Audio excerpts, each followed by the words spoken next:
Hey, what's going on? This is the Saturday Down South podcast. I am Connor O'Gara. Well, we have a packed show today. Tim Tebow, EJ Manuel, they are both going to join us in a bit here. Awesome stuff from a pair of former Sunshine State quarterback turned analysts. I guess that both, that's category both of them fall into. That counts. That's a flex, man. You could have just stopped at Tim Tebow. You got EJ in there too. I know if we're going to make the people listen to my laugh for most of the podcast, we got to offset that with some hard hitting talent. So yeah, that's a great get, man. I'm excited to listen to that. Two guys who are going through it right now a bit. It was good to be able to catch up with them. EJ's awesome, by the way. I try not to say that every single interview because it's like, oh, what'd you think about this person? Were they not awesome? EJ's great, and I've been trying to get him on for basically like I tried to get him on about a year ago, and had been going on his show with Hester on Sirius XM, and so it's just been long overdue. Something I've been wanting to. Did not intend. I'm not just trying to troll Florida State by having him on here when they're 0-3. It just ended up happening that way. So stay tuned for that. We've got Lad of the Week as well. Week 4 is here, and so too. Will, you're turning 30 this week. Yes, sir. Dirty 30. Really excited. I have no idea what I'm doing. Everyone keeps asking me. I have like my friends are kind of conspiring with my girl for the secret plan. My buddy Brady from Philly, I think ruined part of the surprise, but a genius move by him to just fire hose me and come up with a bunch of fake surprises, kind of like when you show the fake play art in NCAA. So now I'm not sure what the real surprise is. I have like ideas of what they are, but I'm more confused than when I started. So I'm off Thursday and Friday. If you guys want to fight with me on Twitter, those are 2 great days. Schedule your time, book a 30-minute session. And then, I'm just going to be chilling all weekend. I'm excited. Got a new Warcraft expansion out, so I'm grinding some delves. There we go. I know what that is totally. Yeah. Fingers crossed that a pandemic doesn't change your entire 30th birthday plan and you don't actually get to go fly up to Chicago and go to a Cubs game with all your friends and spend a weekend with your family. Fingers crossed it doesn't happen to you for your 30th birthday. Wow. It'll be better.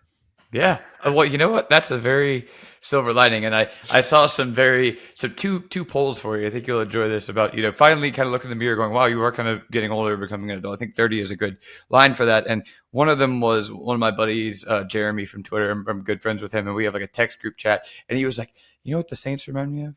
The 2000 Chiefs with Priest Holmes. And I'm like, or the 2003. And I'm like, buddy, I don't have a single cognizant memory of that team. Thank you for making me feel young. That's good. You need that. When you're about to turn 30, you need reminders that you're still young and you still got it. Yes. And then on the other end, I saw one of those TikTok ads that they retrofit for Instagram. And it says, POV, you bought your first camcorder, can now make memories. And I go, oh my gosh, are camcorders retro now? And so I'm right there in the middle. I think I'm exactly where I need to be. Yeah, 30, look, nothing scary about 30. It's all just about life perspective. It is truly just a number. Although I will say this past year of my life as a 34-year-old, I'm like, God, I feel old in so many instances. Like just physically, I feel like I can't bounce back in the way that I could when I was 30. So you still got plenty of very, very good years left. Well, all right, we're going to do something a little bit different today. A little bit different with how we usually structure this. Usually I like to save the headliner games for like the middle or kind of towards the end. Not today. That is how fired up I am about Tennessee, Oklahoma, Will. Yeah.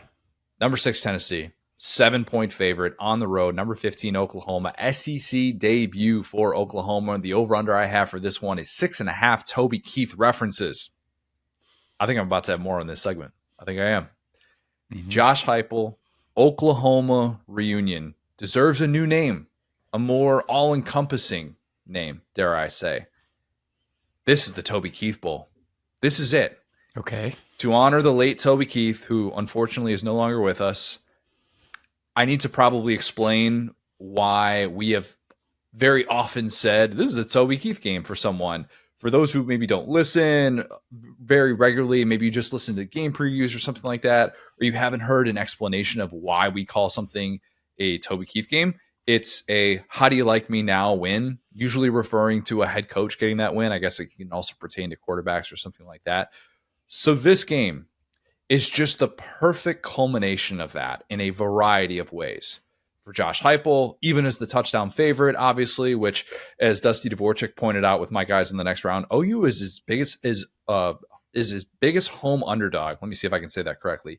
Biggest home underdog that OU has been since 1998, pre-Bob Stoops era. That's wild to me. Absolutely wild.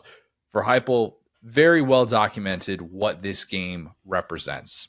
Heisman runner-up, led OU to a national title 2000, spent nearly a decade there as an assistant. And then when OU was the preseason number 4 team in the country, and then they only win 8 games, Heupel took the blame as the OC when they got whacked 40-6 by Clemson at the end of the 2014 season. You get it. Lincoln Riley, of course, then steps in and becomes what he becomes. Heupel then essentially has to rebuild his career and has to go to Utah State and kind of climb his way back up the ladder. Not quite as drastic as Lane Kiffin getting left on the tarmac, but you kind of get the process of what it takes to be able to do these things sometimes. That's the long and short of it. Are there hard feelings between Josh Heupel and Oklahoma? Depends on who you ask. We talked to Trey Wallace about that. We talked to Chris Plank about that. Those are, in my opinion, people who are very, very well informed, different ends of this spectrum with Tennessee and Oklahoma. But if you ask Heupel about it, he kind of has been a little bit more playful about this subject, and he brushes it off. He said repeatedly that if he didn't go through what he went through at Oklahoma by rising and getting fired there, he wouldn't be doing what he's doing now, which is leading a premier program that looks capable of, maybe not just competing for a playoff spot, but potentially competing for a national championship. I mean, this is an all-time. I mean, this might be even specific to Heupel, but both of these guys, this might be the all-time "How do you like me now" game. I love that. I love that call out. Did you see the quote that Venables had about Heupel and Akili Smith? I did not see that. No. Oh man, was it in the Chris Lowe story? It was like he got asked it like yesterday. Okay. Like I saw it as a press conference thing, but it was okay. Either this is a good-natured, like one of the sweetest, most like candid stories I've ever seen, or it's a little bit of intentional kind of like downplaying Heupel. But he tells this story about how, they come in from Kansas State, talking about Venables. And, it's crazy looking at these guys' ages. There's only, we'll do math, 7 years of difference between them. So, I mean, Venables would have been very young. Venables was the DC when Heupel was the quarterback there. So, yeah, I mean, like a young DC. Yeah. So we're talking about, guys that are, both young, both in their 20s, right? And they said they were scouting quarterbacks, Mike Leach and Brent Venables. And they brought in, Venables wanted to bring in Akili Smith, who was coming out of JUCO at the time.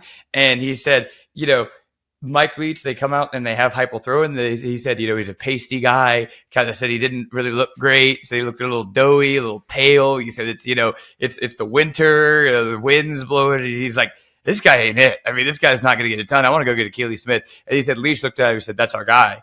And basically, and then Venables comes back around and says, well, he proved me wrong a little bit. And it was kind of, like I said, like negative, like negating of being like, because he's talking about Akili Smith, talking about, this guy's, got the pro style. He's ripping the ball around the yard. And they canceled the visit that Akili Smith was going to have because Leach liked Heupel so much. And so, yeah, it's crazy when you get guys that are kind of, I mean, it's so rare that we get to see a guy who is a player and a guy that was a coach, and their ages are this similar. I mean, to your point, Oklahoma, I guess, finds coaches really young because we've seen this kind of over and over again with them. But these are two guys that are just so different, offensive, defensive coded guys, right? Venables is the dry fit guy. He's kind of more like, he's super, he's swole. He's a defensive hard nose. Like I could see him doing an Oklahoma drill at Oklahoma. And then Heupel is a guy who's kind of unassuming. He's always going to kind of, and he's very, he's just a very humble, very chill guy. And so watching these two guys, I mean, this is like soap opera stuff, man. It really is. And that's just another element of why, like, this is the how do you like me now game. I mean, Venables himself saying, I don't really know if I want that Heupel guy. I'd rather go with Akili Smith. I mean, coming over from Snow College, as Josh Heupel did back in the day. I mean, it's crazy to think about his path and to think about now being in this position where you have a chance to go back to your alma mater, the place that fired you, and have a chance to have this moment on this national stage. It is so rare. It is so unique and so fittingly college football that we're getting this.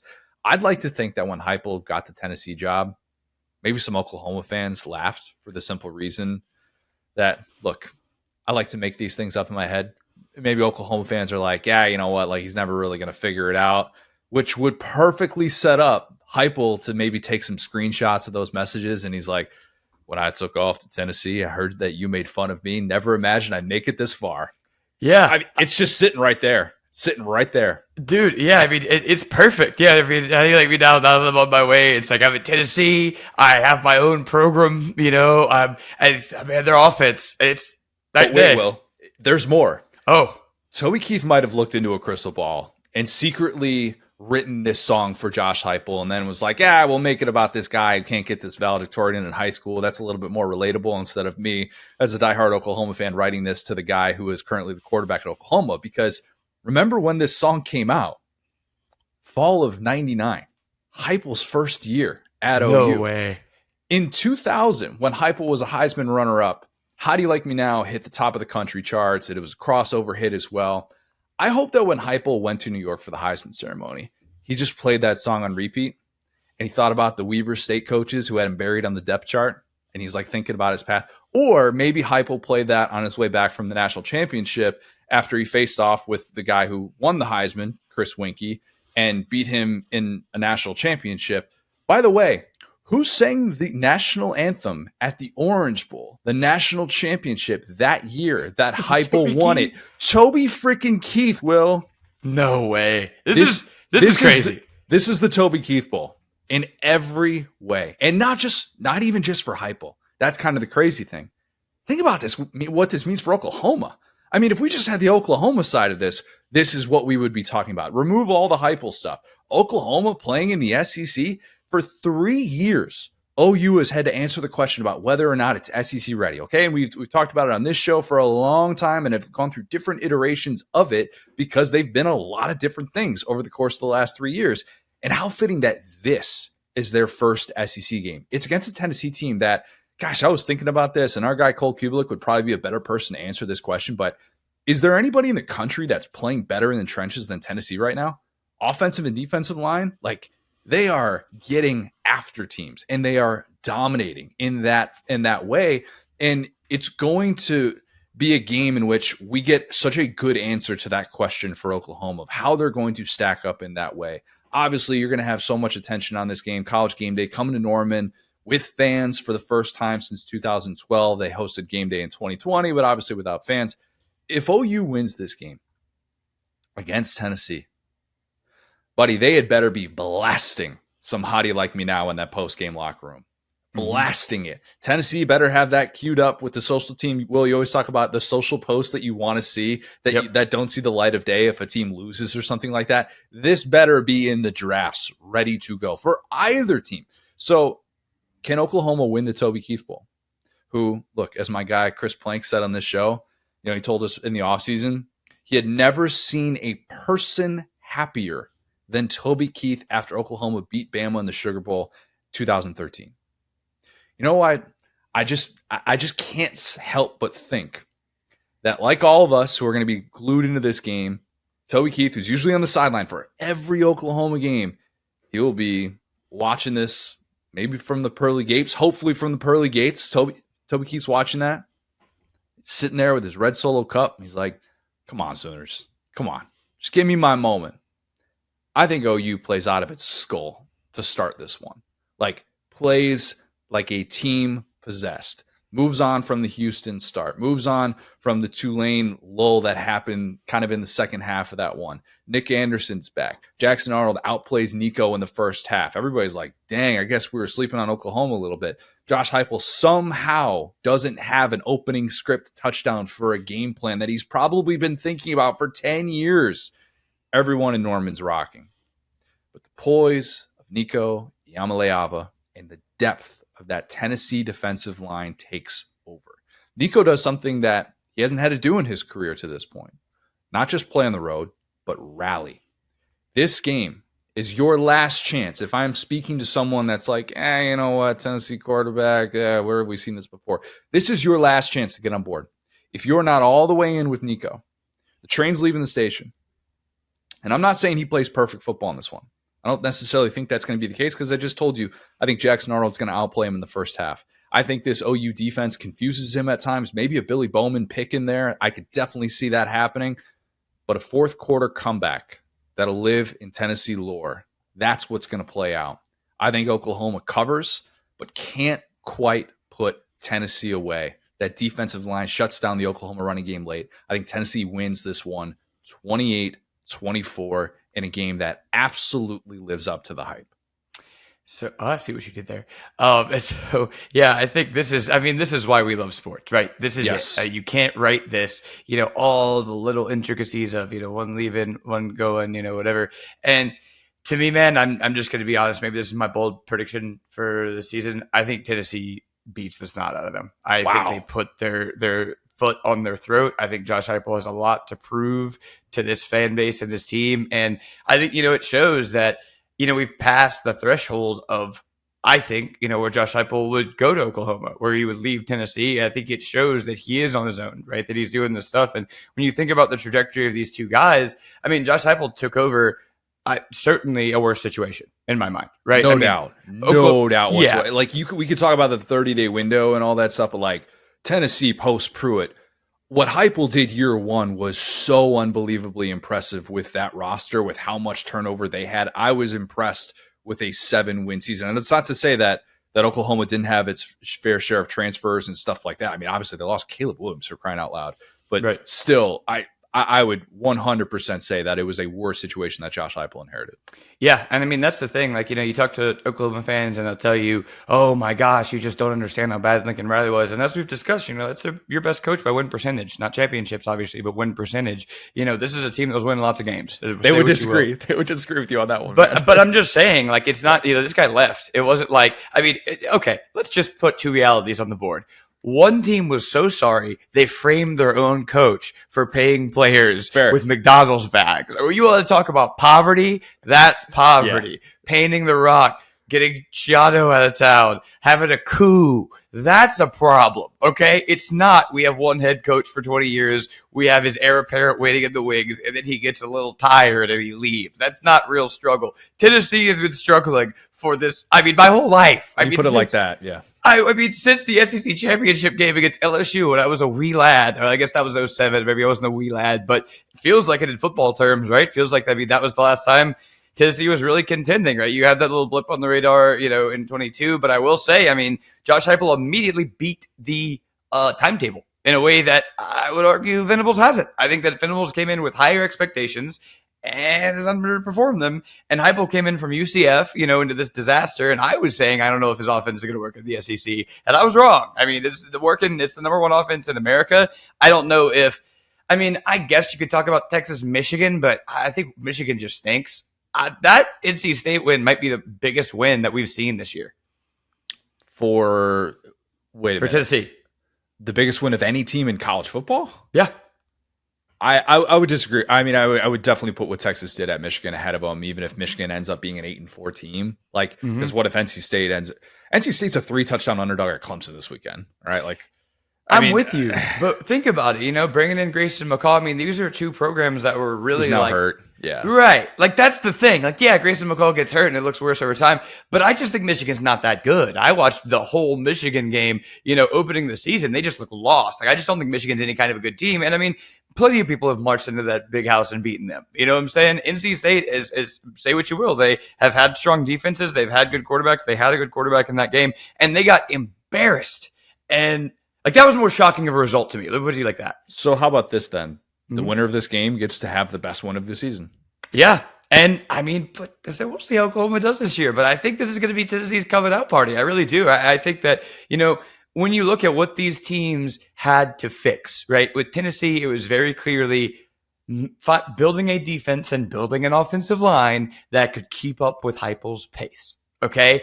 And honestly, even in years 1 and 2, it looked like they were doing that. They had some very key transfers. They had to rebuild, the line with Mays, and that stuff takes years, as we see. But now they have a team built in Josh Heupel's perfect image. They have a mobile quarterback. They are one of the best line teams, like you said. And how shocking is that this team that was known like the Mike D'Antoni 7-second Suns is out here mauling guys?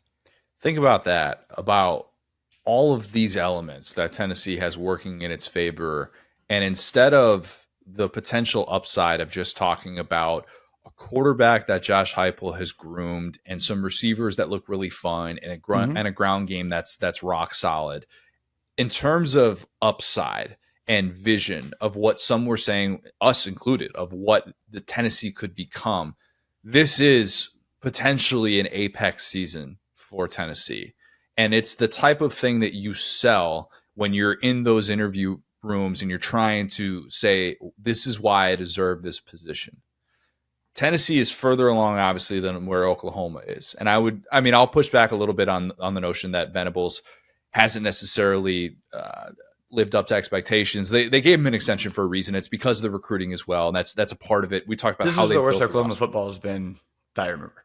Correct. I think it's different when you're talking about like the year one stuff versus like what they were last year as a 10-win team. Where were their weaknesses? They still ended up beating Texas that year, which is obviously really important. Beating Texas and having a 10-win season, a little bit different. Some would argue 2014, the year that Heupel ends up getting the boot, that might have been a little bit more of a lull. But anyway, we could debate that at a different time. But like if you're at that place, you're at that apex, right? That Tennessee feels like it's at, that a lot of us feel like it's at. These are the games you win. Yep. These are the games. These are the hostile atmospheres you go into and you silence. And Tennessee in 22, LSU at noon or at 11 o'clock did that in that instance. But that was the kind of the question and kind of the lingering bad taste is like those hostile atmospheres of Georgia and South Carolina that they went into, they kind of got swallowed whole by. And can you show that? Because this Oklahoma atmosphere, I'm telling you what, it's going to be reminiscent of that Georgia atmosphere, reminiscent of, that South Carolina atmosphere. Once it got going, it was rocking, absolutely rocking. So I'm fascinated to see the way that Heupel handles this. And I cannot wait for this game. This is the game I'm most excited for of any that have happened so far this season. Cannot wait. Yes, and I mean, that's the thing, right? Because you could kind of see both sides there, right? Going into Tiger Stadium and smacking an LSU team that ended up, winning the West, right? A good LSU team. Like that and Alabama were kind of the two biggest Tennessee wins that I can remember. I know I'm kind of talking off the cuff here, but when you talk about, how that win aged very well, right? Outside of Jaden got better too, which helped age that win. And that game was the infamous, like, it's one-on-one coverage. You have to take a chance that Brian Kelly had with him. Boy, did he. Did. Yeah. But yeah, he got, to your point, that was probably a game that turned him around where he's like, I actually do trust Mike Neighbors. But anyway, so point being, like, I look at, like I said, what Tennessee had to get better at, its trenches, its defense, which is a big ask when you're coming in from a Pruitt team. And for Oklahoma, it's the offense, right? And I mean, outside of a, Herculean Dylan Gabriel performance, which you just mentioned last year, and I think that was a good offensive team. I'm not taking anything away from it, but Dylan Gabriel really just kind of went Super Saiyan, right? Like we've seen that stuff happen. They haven't consistently, I think, found their offensive identity. I've actually watched a pretty good amount of Oklahoma this year, and I just feel like they're fighting for their lives in ways that they really shouldn't be. And if you're it's like, I hate to talk about LSU again, but it's like I have a good friend who's an Oklahoma fan. We always joke about LSU is now Oklahoma and Oklahoma is now LSU, where it's like you guys have a good defense. Somehow you're winning these games 20-17 off of these weird miscues because you can't snap the ball. Meanwhile, there's a high flying offense on the other side. So yeah, I think the thing that's so crazy about this is that defensively, you would talk about Venables being this great mind, getting the transfers and always trusting Venables on the defensive side. That's a close call with them in Tennessee now. Tennessee is right there, not a little bit better, but offensively, it's night and day. And I think that, you can look at the Georgia game for sure and say Tennessee goes on the road and gets silenced. But when you really look at how that roster is constructed, it was, just 5-6 stars and a bunch of duct tape behind them. And, we've kind of evolved from the Heupel scores 21 points in his first 15 plays that are on the script that we just joke about, and then he's just holding on for the rest of the game. I think he's almost gotten worse at the scripted plays and better at everything else. And so, I think that now that he has a quarterback who can make things happen with his legs, which we've seen how big of a deal that is in modern college football, right? It's so crazy to see where this team has gone. So, I think that, and we'll know, I think we'll know pretty soon. If it's a Josh Heupel Turtle game, I think we've seen the Josh Heupel Turtle games. The problem with that offense is if it doesn't work, it gets bad fast. Three outs, defense is fast. Yep. Yeah, and to your point, if this is a comeback, that's worse to me almost than like a beatdown, because if you get Heupel to where he's turtling and you're up and you're smacking them and they can't stay on the field, and then suddenly they're like, Alava's like, I got this. That's where you need to really be scared about Tennessee, because that's what they couldn't do last year. That's what they couldn't do in 2022 because they didn't have the chemistry, they didn't have the depth. If they come back against this Oklahoma team, it's a team that could be talking national championship a little bit. You know what I'm saying? very, very well could be that discussion on Saturday night. But easily the game of the week in the SEC, and for my money, the game of the week in college football. Mm-hmm. All right, well, Florida 6-point favorite, Mississippi State. Oh boy, that whole sentence is like Florida, eyes go big. 6-point favorite, eyes go bigger. Mississippi State, eyes get even bigger. Golly, the over/under I have for this one is 45 Mississippi State rushing yards. Yep, that's it. That's what the Bulldogs are averaging in 2 games against FBS competition. 1.67 yards per carry.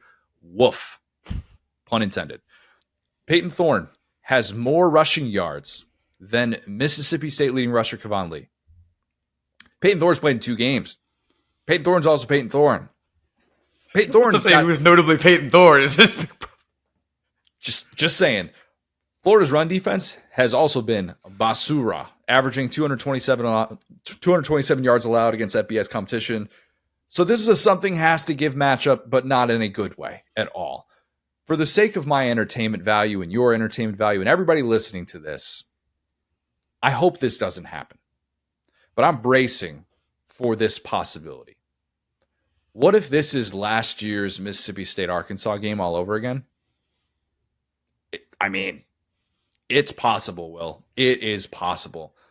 I don't think it will be because I think Levy is too good of an offensive mind, and I got to imagine he's going to be able to take advantage of this Florida defense, whatever you want to call it, Florida defense, air quotes, which is what, like, that over-under is at 58.5, right?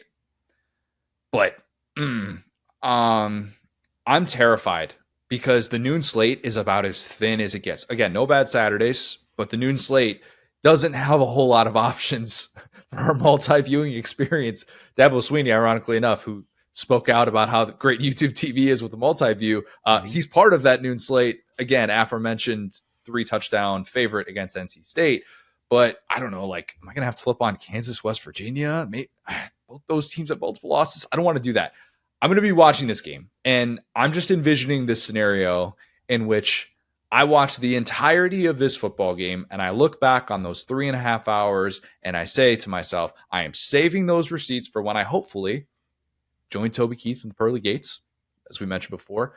Mm-hmm. And maybe in heaven, I can get some sort of like charity tax write-off for watching this game so that you all don't have to, and so that I can come on here on Sunday and actually provide some thoughts and analysis, because I think even Florida fans, you're going to be watching this game with paper bags over your heads.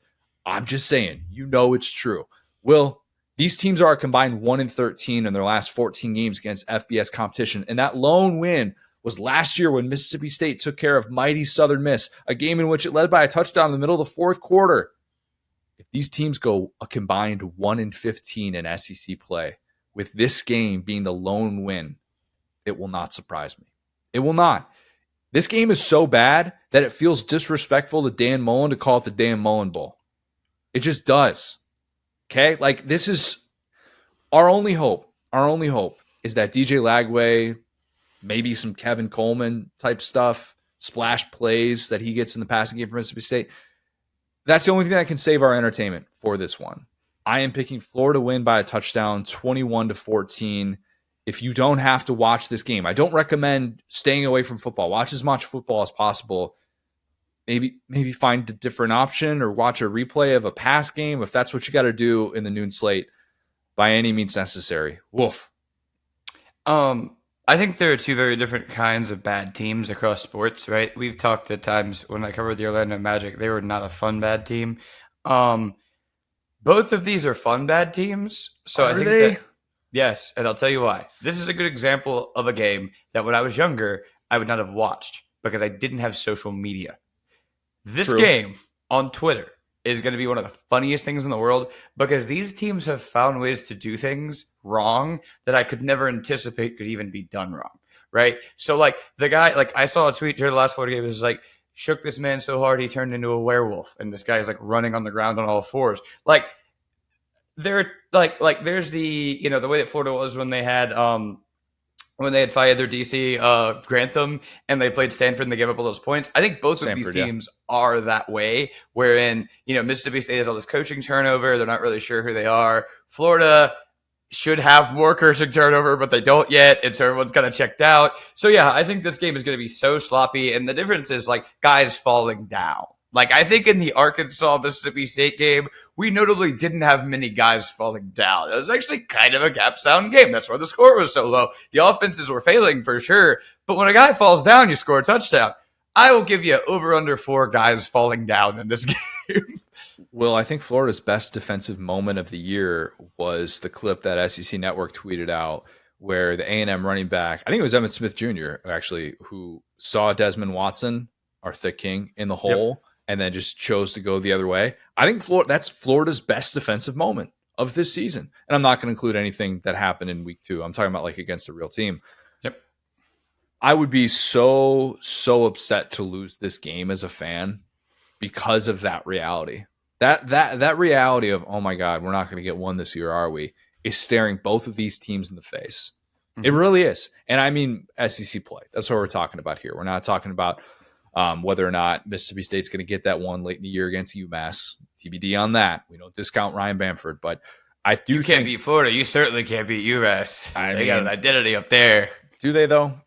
Look, it'll be potentially a game in which Florida's offense should be able to find some success. If you're just going with the most basic Billy Napier stripped down version of whatever the heck this has been in 2+ I guess 3 seasons at Florida, you say, all right, you should be able to establish somewhat of a rushing presence. I would think if there is not any running lanes to be had for the Florida offense against this Mississippi State defense, which has just struggled so mightily, just shut down the shot. Just shut it down. Just simulate the rest of the season. We already know what's waiting for you in the latter half of the season, even if it's not as difficult as we thought because Florida State is still technically on there. I mean, just shut it down. Just shut it down because there's no way you could be the team that just watched Toledo go into that building and take it over and then come there a week later and then lose. I would be an all-time bad loss for Florida. It really would. I'm imagining I wish we could have a viewing party of this game with Heupel and Venables because Levy is like the other Oklahoma guy, and it's like, well, I think we've got 1 and 2 pretty well figured out, whoever they may be. Because say what you will about each of these guys, right? But I mean, Mississippi State right now is a team that has a guy with more punt return yards than rushing yards. Like their high punt return yards is higher than their high rushing yards. This is a team that makes no sense. I don't know. Guys, fair catch, Will. Guys, like, fair catch it all the time. Saying. Like, do you know how hard it is to have your leading rusher have 88 yards at this point? It's hard. When you get smacked by Toledo, you should be running the ball. It's the thing. It's like you should be running the ball against Toledo, and you got to throw it. So, yeah, point being, I think that's just all it is. I will be so locked into this game. I will be tweeting constantly. I don't really care about Mississippi State in terms of, like, I don't take pleasure in their pain. That's true about one of these teams. So I think that at the end of the day, like, this is going to be, like, it's one of those things where, like, it almost this is the worst. How about this? This is the worst game ever that determines neither coach's future. Because Billy, I think the hay is in the barn. Yeah. And Levy, even if he loses this game, it's like, dog, you just lost to Toledo. They're not firing you off of a Florida loss. Yeah, it's not a can't lose game. It's a please don't lose game. Please don't embarrass us, please, dog. Just don't. We don't want to be a laughing stock. The noon slate is so thin. Again, people are just going to make fun of us on the internet. Yep. That's happening very much. All right, Will. UCLA, number 16, LSU. Or the spread is 24.5 on this one. UCLA, a football team that is in Los Angeles. Us and USC, who already beat you. That was done by 2-0. That was done by design. I really think that was done by design at Big Ten Media Days. Yeah. The over/under I have for this revenge game for LSU. People forget that technically a revenge game for LSU. One on-air mention of Buffalo Wild Wings. By the way, that does not include the thousands of Jason Kelce Buffalo Wild Wings commercials that you will inevitably see while watching a Saturday of football. That, again, that's not part of that. This is a specific mention on air. Why? What are you talking about, Connor? As Ben Bolch of the LA Times reported, Buffalo Wild Wings is offering free wings for every UCLA win. Buddy, if you thought that people like to root against Brian Kelly before, wait until Saturday afternoon. You got free wings on the line. That's big time. When I was in high school, that's when Buffalo Wild Wings was first kind of coming onto the scene. I think it was like my freshman or sophomore year of high school that Buffalo Wild Wings was like really starting to get big. They got one, 10 minutes away from my house. And I used to have this discount card that you would buy from one of the clubs in high school, pay like $20 for it, and it gives you all these discounts to local restaurants, whatever it was. And it was BOGO 12 wings at Buffalo Wild Wings. Ooh. I think my record was like 26. I put down. That was heck yeah, a little fluffier time for your boy. But frat god Cotter. Look, I can put them away. I can put away some wings, relatively small wings. I mean, we're not talking like big honking, but still. That was a badge of honor for a little bit. I like how Buffalo Wild Wings waited to do this until after the Indiana game. They pretty much saw IU roll into the Rose Bowl. They saw you coming. You could say that. Or it's the ultimate, like, guys, we're good. We can schedule this promo. We're going to be fine. We're not going to go broke doing this for UCLA victories this year. It's going to be okay. If they can't even stay on the field with Indiana, we're going to be just fine, and this is going to be some good buzz for us. Smart marketing, really smart marketing on that point. Sadly, I don't think America will be licking its lips. I do think that Garrett Nussmeier will be doing that, watching this UCLA secondary, which has not been very good so far. As much as I want to see Caden Durham kind of get some run in this one, I do think he will, even though you look back at the snap count in South Carolina game, Josh Williams had a 40-23 snaps advantage compared to Caden Durham, which is kind of crazy. But there's no reason why I know it's frustrating for an LSU fan. You're like, why can't the right running back just get the football? It's frustrating for a football fan. Like, I've been frustrated by this stuff in Florida. I've been frustrated by this stuff across the board. Just play the fun guy who's better. I don't care about your third down blocking. Whatever. I know, seriously. LSU should be able to throw the ball all over the place. No reason why Kyron Lacey shouldn't go off in this one. I would think that LSU finally is going to get off to a good start. Didn't even get off to a good start against Nichols, but I'm going to say that LSU wins big. No Buffalo Wild Wings. LSU wins 42-14. Here's a completely irrelevant but kind of interesting storyline here. Homecoming for Eric Bieniemy. Oh, that's a good point. That's a really good point. Define homecoming, Will. It's from Louisiana. I guess that counts. He's actually from Louisiana. Yeah, he was born in New Orleans. I did not realize that because I always think of him as Colorado back. I mean, he was phenomenal, obviously, in the early 90s, and somebody that's been everywhere seemingly as a head coach. Didn't realize that. Huh. Listen, if you're from Louisiana, I'll find you. Angela from The Office, Ellen DeGeneres, whatever it is. But anyway, point being, there's not much to talk about in this one outside of, did you hear Brian Kelly's answer about the transitive property? About how, like, what it means to beat South Carolina and like that close of a game, where he's like, well, we beat South Carolina and they beat Kentucky hung with Georgia. You guys you're missing lots of punchlines here with Brian Kelly. You're making the same jokes over and over and over again. You don't understand how he's upsetting you on purpose. As a troll myself, I understand that Brian Kelly thought, what is the thing I could say after this game that people hate me so they think that it was gifted to my opponent? What is the thing I could say that will upset you guys the most? He's been in coaching way too long to, at this point, be not knowing this stuff. I think that he was like, let me use some UCF 2017 math here and really just prove to you guys that I'm better than you thought. Because everybody, and that's going to get used later on. It's going to be in bad faith. And I think he's reached that point in his career where he's just like, you know what? I'm going to go ahead and punch a table. People are going to hate me no matter what I'm going to do. I'm just going to do it. And so, point being, Brian Kelly, please don't embarrass me on my birthday. The day after, I really am going to do. I'm doing so much reflecting, and it was one of those things. Doesn't have to be how much I love or care about LSU football, but if you make this a game, heaven forbid if you lose it at home, I might have to evaluate that too, right? So that's about it. That's about all I got for you. I mean, hopefully, that this is a team that has struggled offensively, but it has been pretty fundamentally an offensive team. They were in a slugfest with Hawaii for no good reason. So hopefully LSU stays gap sound and they don't have guys falling down either. Your hangover for your 30th birthday, I would like to think that's going to be over by 3:30 Eastern. Is it going to be over by 3:30 Eastern? I hope so, man. But also now I think the last time I was thinking we're going to sleepwalk through a UCLA game, boy, howdy did we not. So I want to be respectful to this UCLA football team and just hopefully I'm having my coffee, some bread or something and just not freaking out like I was watching Max Johnson throwing a ball with his left butt cheek like the last time we played. Will looks up at the halftime stats. LSU's got 10 carries for 8 yards. He just got a trash can next to his couch. Just the worst possible vibes. Caden Durham is throwing. Josh Williams is throwing passes. I'm like, gosh, Brian, please, man. I liked you this week. Anyway. Oh, gosh. All right. Arkansas, Auburn. Auburn's a 3-point favorite. The over-under I have. Yeah, I know, right? The over-under is 0.5 Jetgate references. Real ones, no. Diehard college football fans don't have to explain this to you, but I would love the over to be able to hit on that. I don't think it probably will, despite the fact that we have Bobby Petrino returning to Auburn. Well, I guess he didn't technically go to Auburn. Auburn went to him with Jetgate. Mm-hmm. That's how that worked. Auburn, you don't want Bobby Petrino going to you. You know, there's safety hazards you got to take into account there. Disagree. Arkansas very much wants Bobby Petrino going to them at all times. Maybe the only people, not the Falcons. Get him a driver. Yeah. Ooh, buddy. Eesh. Too soon. If you don't remember Jetgate, and if you hear it referenced on the broadcast for some crazy reason, here's pretty much the long and short of it. Auburn pretty infamously flew to Louisville to try and poach Bobby Petrino while Tommy Tuberville still had a job, end of the 2003 season, tried to do it the night before the Iron Bowl. It leaked. Everyone looked awful who was involved in this.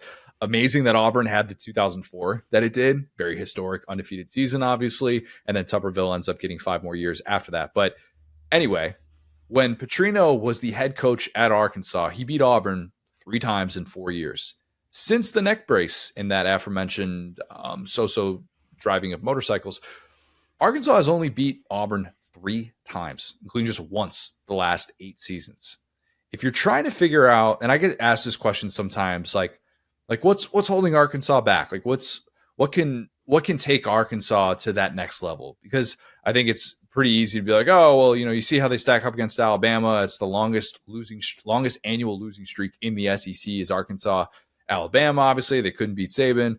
But I think for a better case to make for that argument is they can't beat Auburn and A&M. Those are the games that they actually need to win and can't. And that's what's prevented them from getting over the hump and being a consistent program. Huge opportunity for Bobby Petrino's offense against an Auburn defense that's been okay, but nothing really earth-shattering. Obviously, they didn't get the blame for that Cal loss because of how bad Peyton Thorne was. But nonetheless, there is an opportunity there. This isn't going to generate like a national viewing audience, but the loser of this coach is going to get ripped, Will. It's going to be a bad week for the loser because it's not like a full-on hot seat bowl. This isn't 2015 LSU Auburn. That's what I'm thinking of, right? Yep. Yeah, 2015 Tiger Bowl. But think about it. 3-point spread. If Arkansas loses to a backup quarterback because Hank Brown is going to get his first career SEC start, which, to be clear, is home field advantage, 3 points. So if Auburn's a 3-point favorite, it's in Auburn. It's pretty much no spread. Yeah, it's basically a pick 'em. Vegas is going, I don't know. These teams are kind of all over the place at this point of the season. But if that happens and if Arkansas loses, maybe it's a close game. Pittman is staring very likely at a 2-4 start going into the bye, which was pretty much the scenario I said he has to avoid if he wants to not have Hunter Yurachek go, you know what, maybe now is the time to pull the plug. You kind of get ahead of things a little bit instead of just dragging this on for a few extra weeks. If Auburn loses its second consecutive home game, it's to a team that has been, look, I think Auburn feels every single year that Arkansas game, when you do the preseason schedule, they pencil that in as a win. I don't necessarily blame them at this point. But if you lose to a team like that, Freeze's supporters will lose a lot of faith, and that's going to be a bad vibe at Jordan-Hare. It's tempting to take the Jaquindon Jackson, Taylor Green combo, as fun as those guys have been as a 1-2 punch to start off the year. I just don't necessarily think they're going to be able to avoid some of those ball security issues that have plagued really both of them in the first part of the season. So I'm going to reluctantly take Auburn in the unknown that is Hank Brown. And I'm going to say that Hugh Freeze avoids disaster and wins this one 31-21. Man, this is going to be a fun week because this is another one. I think Arkansas is going to win. I think that at the end of the day, I know, okay, so good news for Arkansas. You're 1-0 against the state of Alabama going into this. The bad news is you really struggled with UAB and Trent Dilfer. Do we call Pine Bluff part of the state of No, that was so Arkansas Pine Bluff. We're talking about UAB. We're talking about UAB. My bad. Yeah, My there bad. we go. There we go. Yep. Okay, yeah, I was gonna say Arkansas played Pine Bluff. Yeah, so it wouldn't be anyway. So point being, yeah, I think I love Taylor Green. I don't think it's just I like him as a person. I think he has those moments, obviously, where you're still learning the new scheme. Everyone's still learning the new scheme. I think the scheme works. That's the big difference here with Auburn, right? Like Hank Brown, the good thing about Hank Brown is he's not Peyton Thorne, right? So at the end of the day, the enemy, you, like they say at the Bayou, the devil that you don't know is better than the devil that you do know. Same deal here, right? It's like I think that I know unless Peyton Thorne has a historic rushing performance, the Georgia game a couple years ago or last year, it's not really going to work for him. So point being,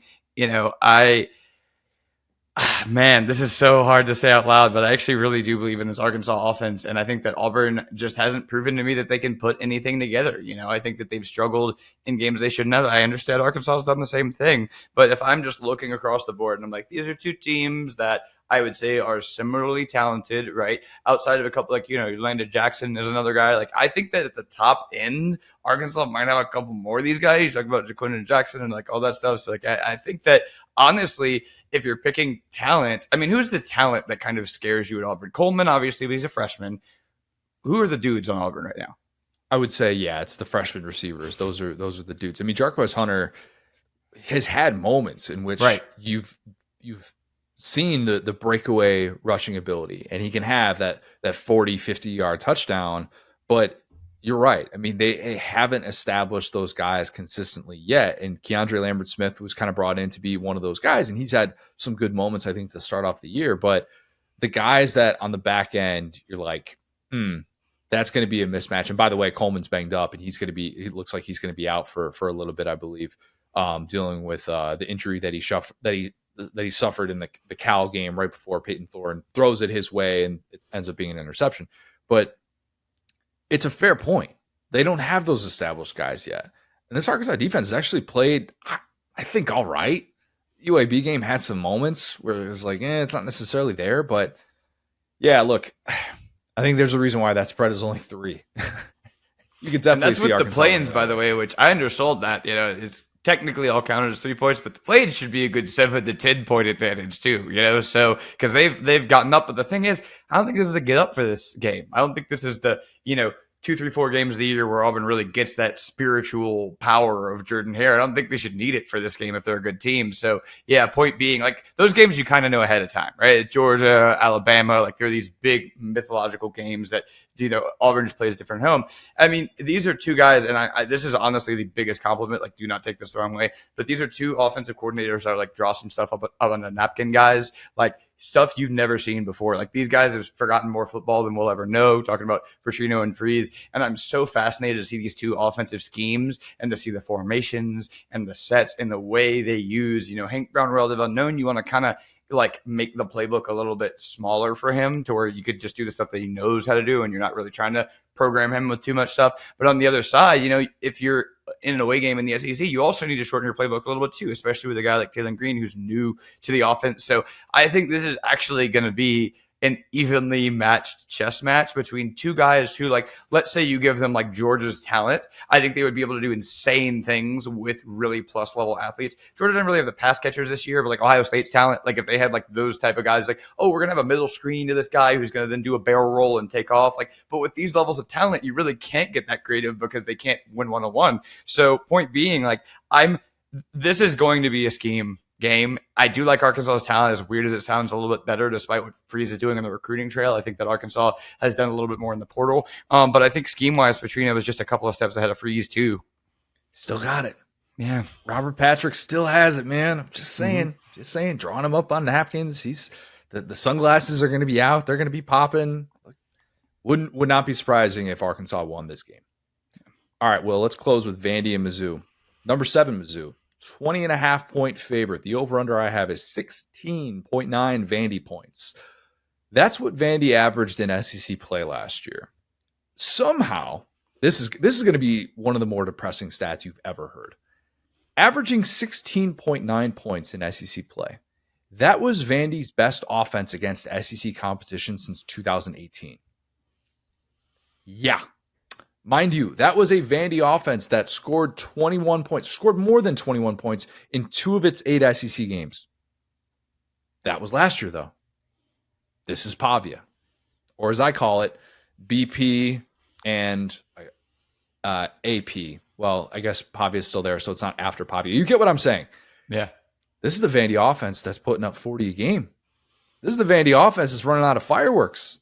It's kind of a sneaky good test for the Mizzou defense if they can defend a quarterback that does what Pavia does, because they have a handful of games later in the year if they're competing for a playoff spot where it's going to be really important that they're gap discipline against these mobile quarterbacks, guys that like to call their own number at Jalen Milroe. Jackson Arnold obviously showed last week that he's more than capable of doing that. Lenora Sellers, who knows, maybe Marcel Reed could be starting for A&M by the time that they play that game.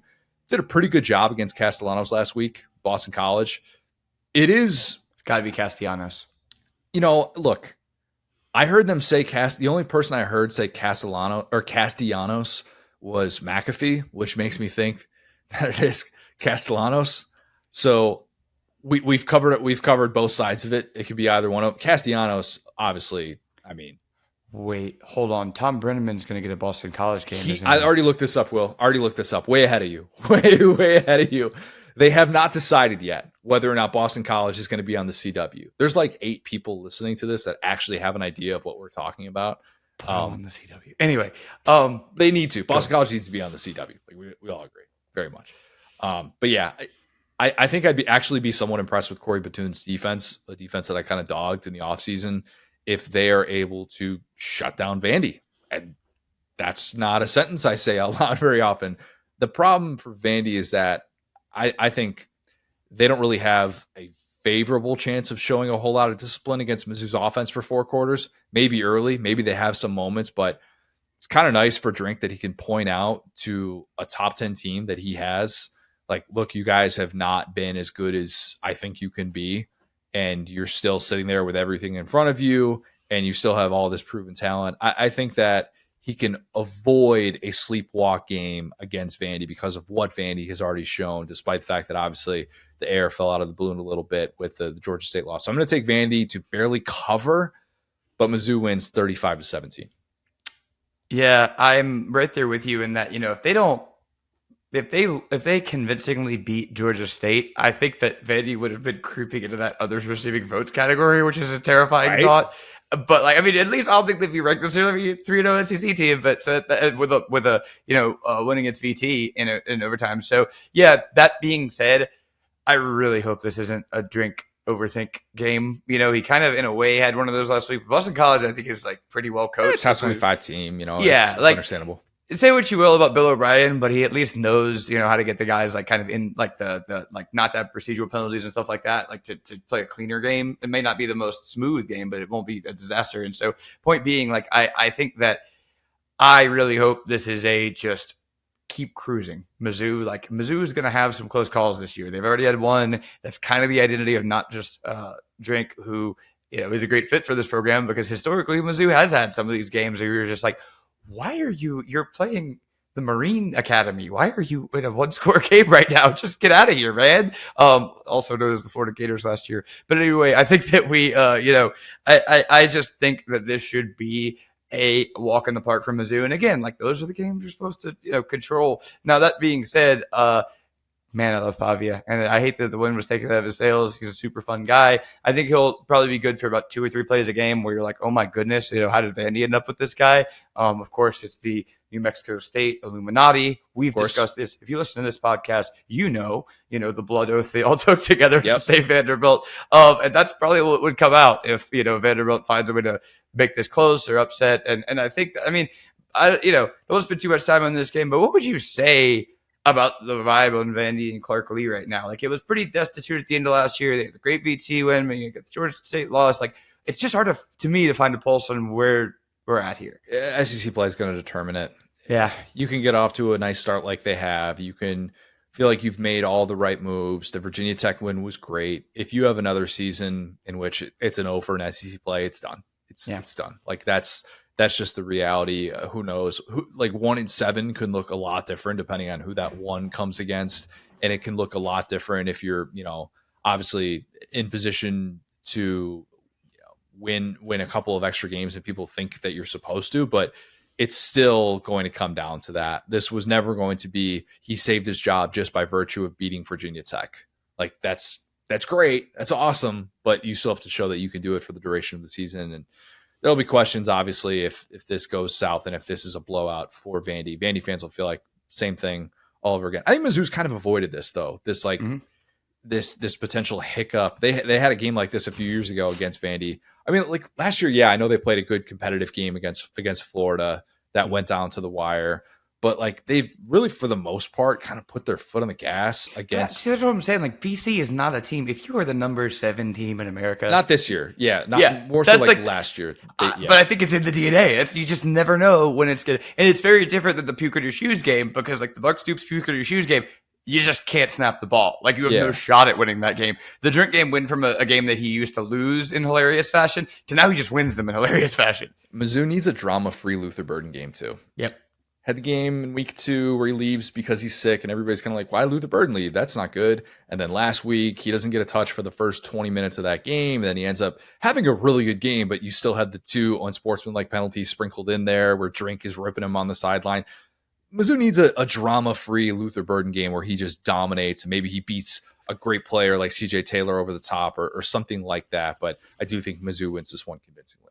I'll say really quick, I'm with you. I think Mizzou probably gets into the 40s here. I hope Mizzou can, avoid this type of stuff. And I would say if you've decided to watch this game, stick around for the post-game handshake because it's probably going to be funny between these two guys. I'm imagining Drink with a big Life of Gumball style smile, Lee chanting some kind of Viking curse at him as they're walking up, and then they're just going their separate ways, and Drake giving like the LeBron like biggest handshake I've ever seen, and Lee try to get out of there. But that's it. That's all I got for you. I don't think Drink is using hair dye. Probably with an electric not. Start to a sentence.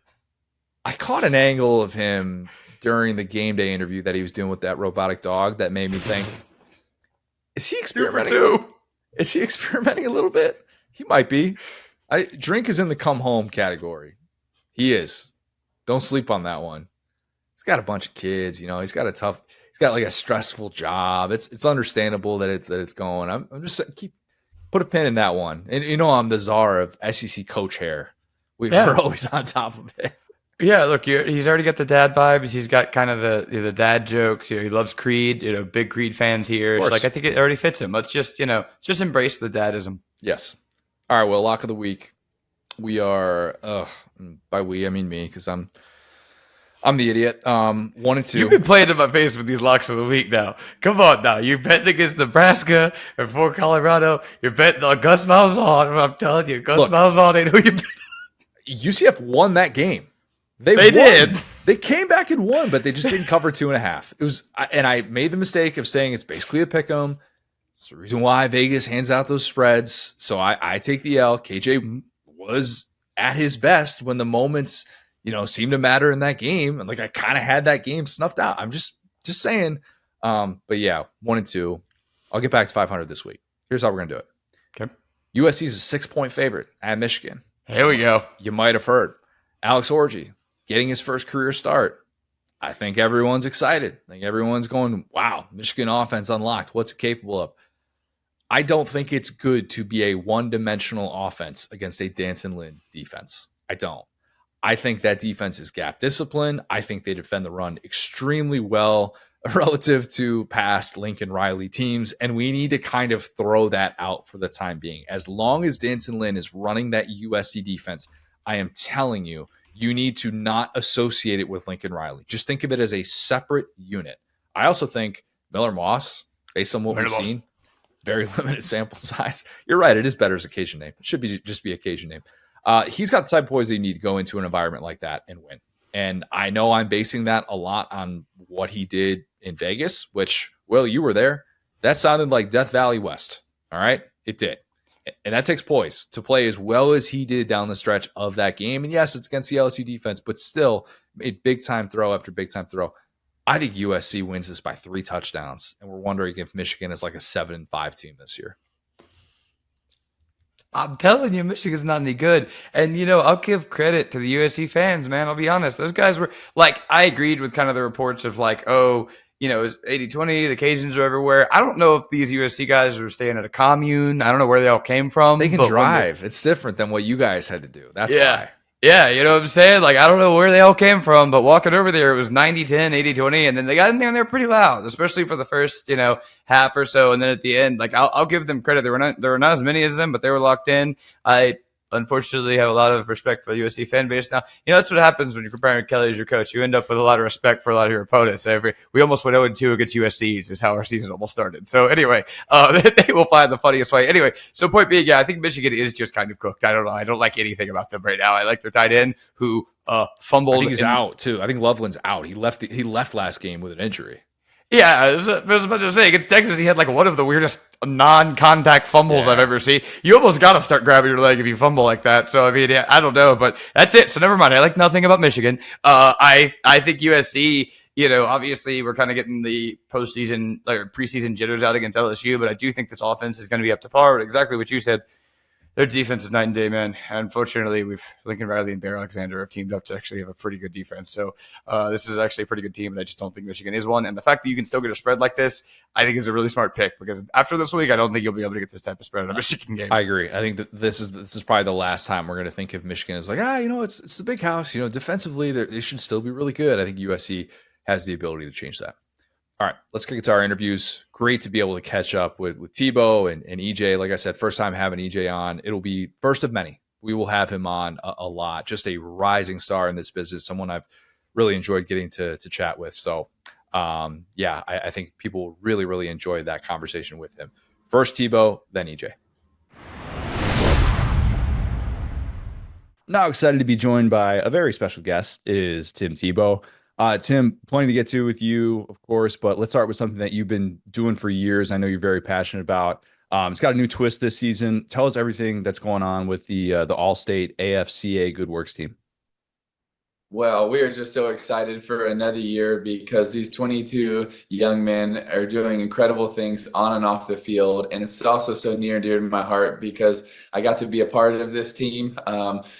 Coming off my senior year in college. And so I'm just so grateful. Like the impact they're making is incredible. And, with this 2024, I'll say AFCA Goodworks team, they rival any of them. I mean, you're talking about Gavin Sawchuk going to Joburg and Cape Town around the world to help, or JJ Weaver or Pegues. Both of them are part of it. And they're making massive impacts. Malachi Stark speaking at FCA, the hardest part is narrowing down which stories do I want to try to tell the world about what they're doing because there's so many of them. And the twist this year is the Allstate Werfel Trophy.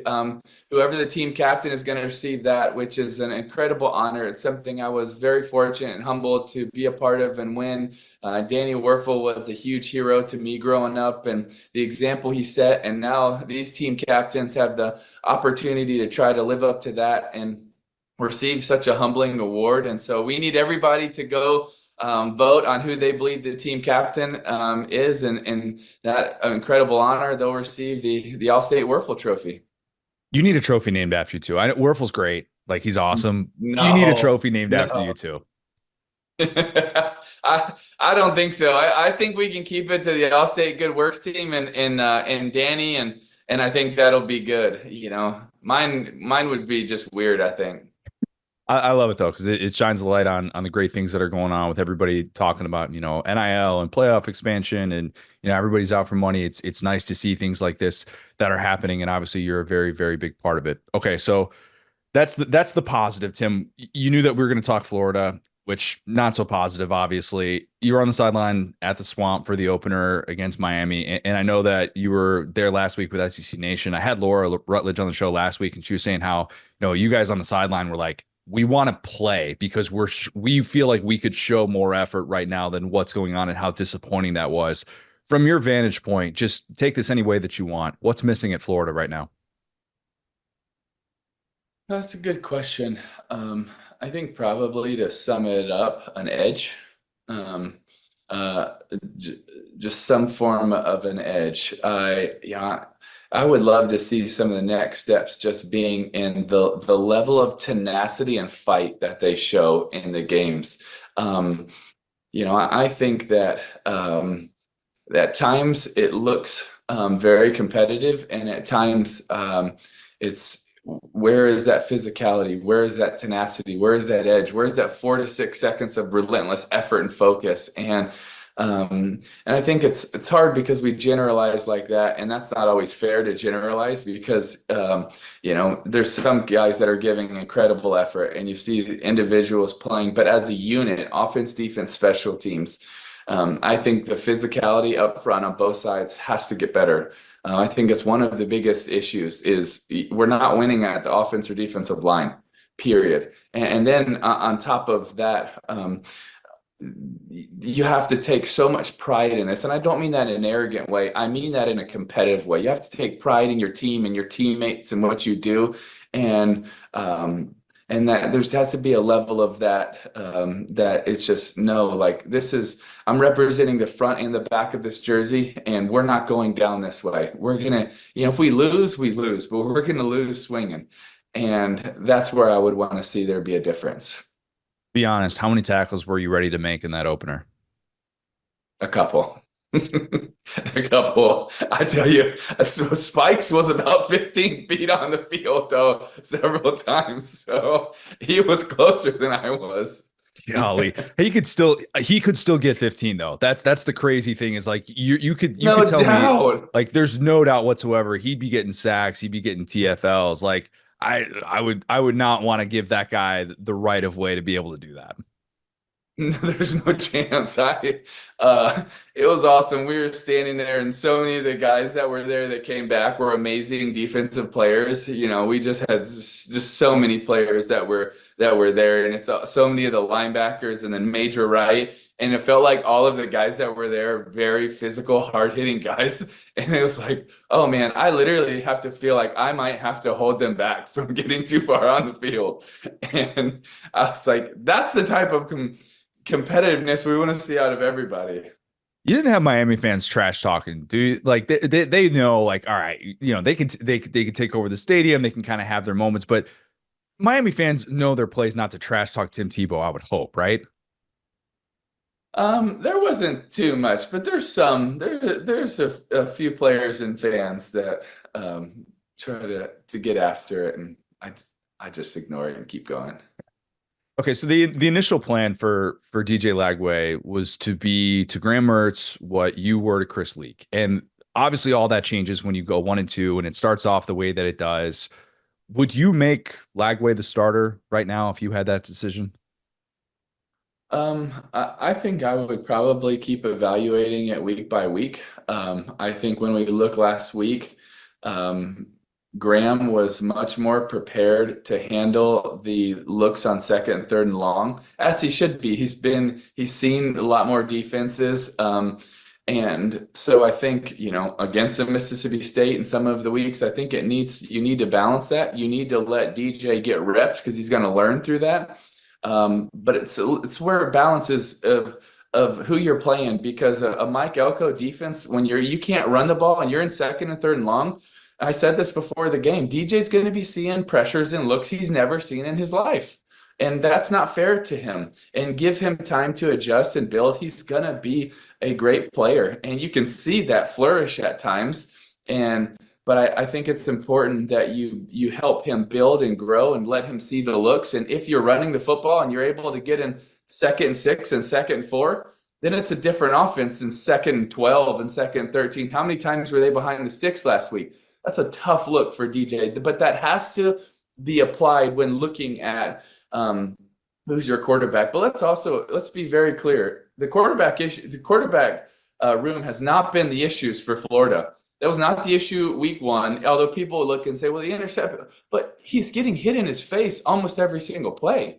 And then last week, I thought Graham played extremely well. The pick 6 is not his fault. He put it in the guy's chest. I thought he played extremely well throughout the game, with not a good running game. And I think DJ had his time, and both of those players are, just really gifted, good players. And I think it's so easy for us to just look and say, well, it's the quarterback. It's this big position. It's all of this. But the difference is we have to be physical. We have to be able to push people around. We have to be able to hold up in the front seven. Like those are the biggest issues. Yes, is the quarterback exciting? Absolutely. Is DJ someone that I get so excited about? I love the kid. He's one of my favorite kids. Like he's an incredible young man. He's so fun to be around. He's so gifted. He's a better young man than he is a player, and he's a great player. And so I'm so excited. But when we want to address the real issues, it's not the quarterback position right now. Sure, is there areas that can get better? No doubt. It's a bunch of other places. Yeah, and I think that was definitely the takeaway from watching it play out Saturday is like, look, it's you can talk about the quarterback battle, and so we're blue in the face, but reality is like the lines of scrimmage are just not where they need to be at this point. It's kind of, it feels like wasted breath. In non-Florida things, which SEC quarterback has impressed you the most so far? I think Quinn Ewers, I know he got hurt, but the way he played first, 2.5 games was impressive. Obviously, Arch came in and did really well, but the way that Quinn was able to manage the game in the big house against Michigan, that's still a really good defense. It's just, he's so accurate and he makes it look so easy. It's just, you like watch him and you're like, that is such a natural throwing motion. He's so gifted. It's so easy. It's a walk in the park for him. So I think he's played very well. I'm excited to see what happens when Jackson Dart and Ole Miss's offense with all those weapons, how they look when they play a good defense. And one of the hard things to evaluate is the best offenses in the SEC haven't faced the best defenses. So now Nico against Oklahoma's defense, I can't wait for that. Like that matchup is going to be awesome.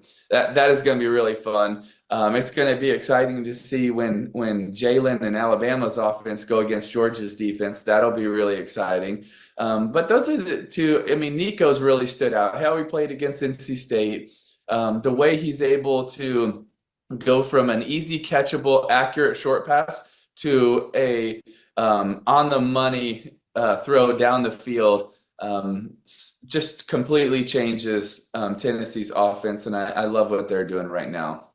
It looks like there's a really good chance that we're about to see Arch Manning get his first career start. Again, we're recording this book before availability reports and all that stuff, so take that with a grain of salt. But let's say that is the case. What advice would you give Arch ahead of his first career start? Do what he's been doing for a long time. Don't make too much of it. Don't let the pressure build. Man, he's ready for this moment. He looks so great. This entire year when he's gotten in the game, he's played well. He hasn't tried to press too much, but also he's got the arguably the best play caller in college football right now in Steve Sark. So that makes it really nice. He knows how to get quarterbacks going. He does such a good job from the running game to the RPO and very catchable RPOs too, to the downfield play action. He just sets you up so well. I really feel like Sark is to college what Shanahan is to the NFL right now in offensive football. And it's fun to watch. But so anyways, Ark should just hey, I don't have to do anything more than what Coach Shark is asking me, and he'll be great. He's so talented. He's so poised. He's extremely accurate. He's a way better athlete than I think most people kind of thought when coming in. But just through going to Texas and being there over the last few years and seeing his numbers in the weight room and on the GPS, you're like, okay, he's a really good athlete too. Did you ever have Peyton or Eli reach out to you before you got your shot at Florida? I know like Manning Passing Academy has been a thing forever, but like, did you ever have them like cross paths with those guys before, you were while you were at that point in your career, were you still kind of figuring out what exactly like it takes to be elite at the college level? No, I never got to see them before I got to Florida. Several times then, and then obviously in the NFL, our paths crossed, and every time they were encouraging. Every time they would say things of belief or inspiration, or every time. Both of them were always that way, and including their father, who's could not have been more encouraging. Every time I've always been around him, and so kind. So that whole family has just been super sweet. But no, I didn't have the privilege of meeting them in high school. But then from a few events and games and stuff in college, I met them around, and they just could not have been nicer. I want to give Florida fans a little bit of positivity because certainly it's been probably lacking for the first few weeks of the season here. I don't think I've ever asked you this, but it's something that I've always wondered about. I think Florida fans in general always wonder about. Do you have a favorite Percy Harvin story from back in the day? Ooh, um, one of the best cornerbacks in the NFL. We're together, actually, watching a Florida basketball game, and he had the chance to go up against Percy, and he looks at me when during the game. He was like, "By the way, how incredible is Percy?" And I was like, "I know. It's unstoppable." And he was like, "Man," he's like, "I've never had to go against somebody that I was more terrified in the first, couple steps could lose me. He's just so gifted." And I was like, I know. It's crazy. Like Percy's so gifted. Percy, I think the one thing that people don't give him enough credit for is how he's so gifted, so good, so explosive, but he's also so competitive.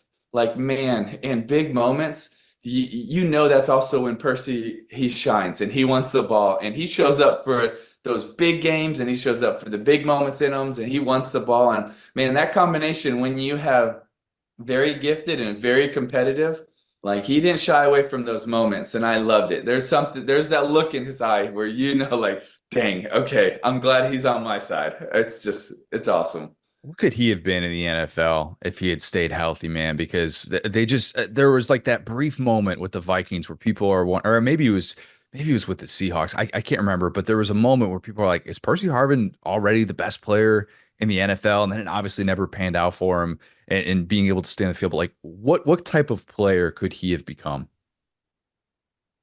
Well, I think you could say that, a lot throughout his career. And he was so tough. He played with injuries. Just some of those you just can't keep playing with the different injuries he sustained. So he was tough even to fight through it and get back earlier from high ankle sprains. And he was so tough. I I mean, it's hard to say what he could have been, except when he's at his peak, who covers him? Who stops him? I don't know. I just know I'm grateful that I got to play with him, that I got to watch him, and it's just there are times when he's going up against a really good DB in one-on-ones, and he could give him a move, and within a split second, he would have a 10-yard separation. Like he's just that explosive. Such a fun player to watch and somebody that for college football fans, you remember very, very well just how special it was. Uh, But guess what? When you're a teammate, you also have to be careful not to watch him too, because he's so fun to watch. You're like, no, I gotta keep running, get a block, do something. It's so easy because it's that good. You're mesmerizing. One last thing before I let you go here, and I've been wondering about this since it came out, but in Swamp Kings, I felt like you were at a whisper. And like I hear you talk here, I hear you talk like on SEC Network, ESPN, whatever it may be. And I was wondering, like, did they instruct you to kind of like talk like this a little bit? Like you were in this like different kind, and I don't know if that's just like your competitive zone where you're just super locked in, but you're usually such a Maybe fired up, like I don't know. animated guy. But like what exactly Yeah. was like the genesis behind that? I don't know. I've never been asked that. I guess it was just in some of the stories I told. I don't know, or they didn't use ones where I was louder. I'm not sure, to be honest. I, I haven't really thought about it. So there you I go. I think it was just like the intensity coming out. Like you were getting back into the competitive mode, like where they probably like show you games and Maybe. stuff and they show you specific hits and you're just like locked in and it's like singular focus, something like that. Whereas But when when you're they're an analyst, asking you stuff, you're kind of just like reliving some of it, and maybe that's it a little bit. Yeah. I yeah, don't it was know. It's a good question. all right, fair Yeah. enough. Fair enough. I like the observation though. I'm like, I don't know. Yeah, no, look, these are the types of things that losers like me, we lock into and That's we're not like, true. That's not true stuff. dude, I love it. That's I a really fun appreciate observation. I appreciate the time, man. On behalf of everything that you're doing with the Allstate Goodworks team, I know that this is something that you've been very passionate about for a long time. It's been awesome to see this grow into what it's become. Best of luck to you with everything with that, everything you got going on with TV, and probably most importantly of all, best of luck to your Gators, man. Oh, thank you. And go vote for the Allstate Werfel Trophy winner. Yes, one more time. Where can people do that again? I believe that's ESPN.com/Allstate. Perfect. Tim, thanks again, man. Really appreciate it. Of course. Appreciate you. Now excited to be joined by a very special guest. It is former Florida State quarterback, current ACC Network, Sirius XM analyst, EJ Manuel. EJ, it's been fun getting to go on with you and Hester every Thursday. And I got to say, publicly, you are taking this Florida State start like an absolute champ. Like you really are. You're not bitter. Like you're taking it all in stride, which I give you tremendous credit for, better than certain Danny Cannell. But be honest, privately, you need a hug, man. You just do. Connor, I do need a hug. I got to get like an air hug right now, bro. Yep. Look, man, if you would have told me that Florida State would be 0-3 going into week 4, I probably would have thought you were on drugs. I would have thought you've been drinking. I would have said, hey, look, maybe we need to go to Alcoholics Anonymous, a little AA meeting or something, because I would have thought you were crazy. And so don't get me wrong. Of course, in my job, I know I have to be, what's the word? I try not to be a homer, but of course, I want my alma mater to play well and to do good. I like Coach Norvell. We've developed a friendship. But at the same time, when they're not playing good, I have to be honest, and, of course, I don't like to build my job on tearing kids down because these are still amateur athletes. These are not professionals, right? I played in both. I played in the league and I played in college, and I know how hard it is. But at this point, I just feel like something has to change. And if you have backups who maybe haven't gotten their opportunity to play, and I'm not even just saying the quarterback position, all over the field. It's not just DJU. It's defensive line. It's the corners. It's the linebackers spilling and coming up and making tackles and getting guys on the ground. It's the run game. Roydell Williams gets the first carry in that game against Memphis, pops the ball out, and it's a fumble. Easy field position for Memphis. Gives them a lot of confidence in Doak. So, yeah, I do need a hug. I think they need a hug, in fact. And, again, I'm always rooting for them. I want them to do well. But ultimately, we have a job here, and we have to be objective, and we have to be honest and call it how we see it. I was dead wrong too. For the record, I ranked him 7 preseason top 25. Had him winning the ACC. It was Mike Norvell deserves blind faith. If I had a nickel for every time I said that this offseason, but it wasn't even, oh my God, I think DJ Uyunglele is going to turn into this Heisman candidate or anything like that. Because he is who he is at this stage of his career. But you just thought the pieces could work. You had an interview with him that ran on College Game Day. You were there in Dublin. You saw all of this play out. To say that it is at this point already with him specifically, I think is stunning even for those who didn't necessarily believe that he would become this star. How stunned are you watching it play out the way that it has in this offense? Yeah, I'm stunned because I thought this offense would fit him well, and whatever that fit would be. If you watched him at Oregon State where he has some success, they ran the ball, they got under center, they had 2 backs, a fullback and a running back. They ran inside zone, and maybe they do have, I was about to say maybe they don't have running backs that fit Damian Martinez, but they do. Roydell Williams is a guy that can go inside zone between the tackles. Cam Davis, a freshman, he can go in between the tackles. And then you have Lawrence Toafili, who can be that perimeter kind of stretch runner with speed to the sideline. So I thought the run game would be something that would help Florida State.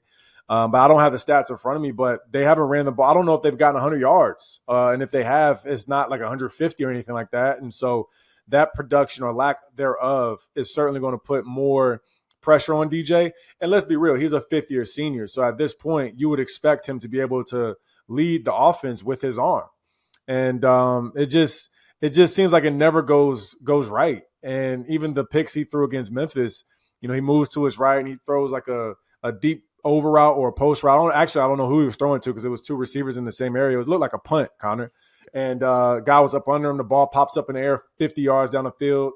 And the DB for Memphis catches it literally like it's a punt. And I'm just like, man, we keep shooting ourselves in the foot as an offense. And so I expect him to play much better. I feel like it's a confidence thing with him, and I said that before the season. I told friends, I was like, look, it can go one of 2 ways. It can go the one way where he starts off extremely fast and he has a ton of confidence, and that continues to build throughout the season, or it starts the way it is in reality. And now they're just trying to fight and scratch and claw to get a victory. And to be real with you, Connor, I don't know where it's going to come because Cal's a good team. They play them this week. If you were ever going to get a win, I would have thought it would have been at least one or two of the first three that they played, and they didn't get any of those. Yeah, trust me. After seeing what Cal did at Auburn, I don't think anybody's taking Cal lightly at this point of the season already. Is any of this easier to swallow, knowing that Florida's also down really bad?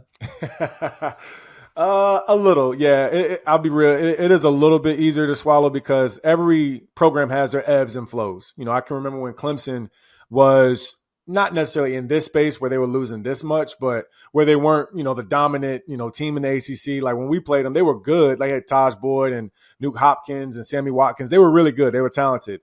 And it really came down to either us or them. Whoever won that game in the Atlantic in the ACC usually moved on to the ACC championship and had a chance to win the conference. But then you saw their dominance, and now you see them where they're like 9-10 win team, like trying to also figure it out and scratch and claw, not blowing people out. And so, look, it is what it is. I do think they will win some games. It's just not going to be easy. And the fact is, if they win Georgia Tech, I don't even know if they're in the situation. Truthfully, is that crazy how small the inches are in football? If they find a way to get a stop, or if they don't give up that 12-yard gain after they had a fumble by Georgia Tech, and Haynes King gets back on, he throws like a smoke route, and the receiver got like 12 yards to kick a field goal, maybe they end up winning that game.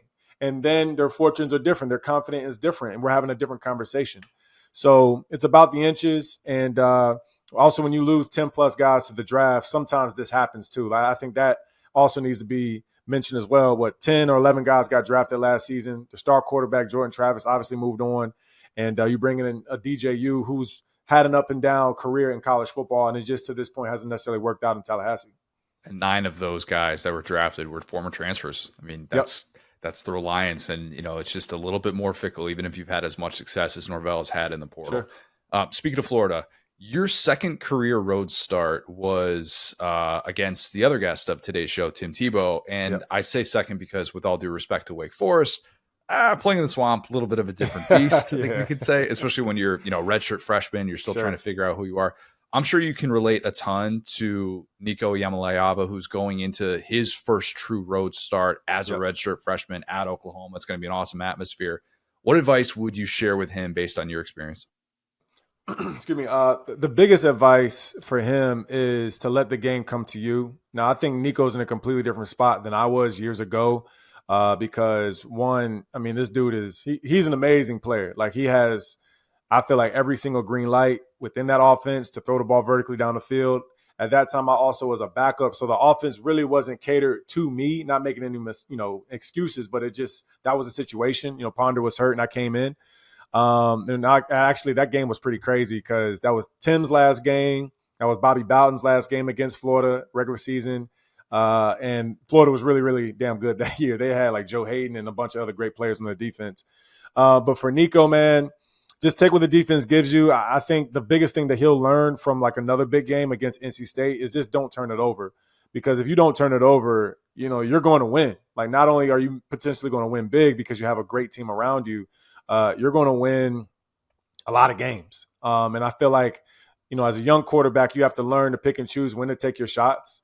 I know that was something that I always learned, specifically in the NFL, because if you take a shot and let's say you try to throw something in double coverage, ball gets tipped up, it gets picked, or it's incomplete, you want to give that play caller the confidence to know, hey, if I give you a shot, sometimes it's easier to just hit the check down that's 5 yards away and let that guy scatter and get another 8 yards. All right, 13-yard gain. Perfect. We got a first down and we'll get another opportunity to take a shot.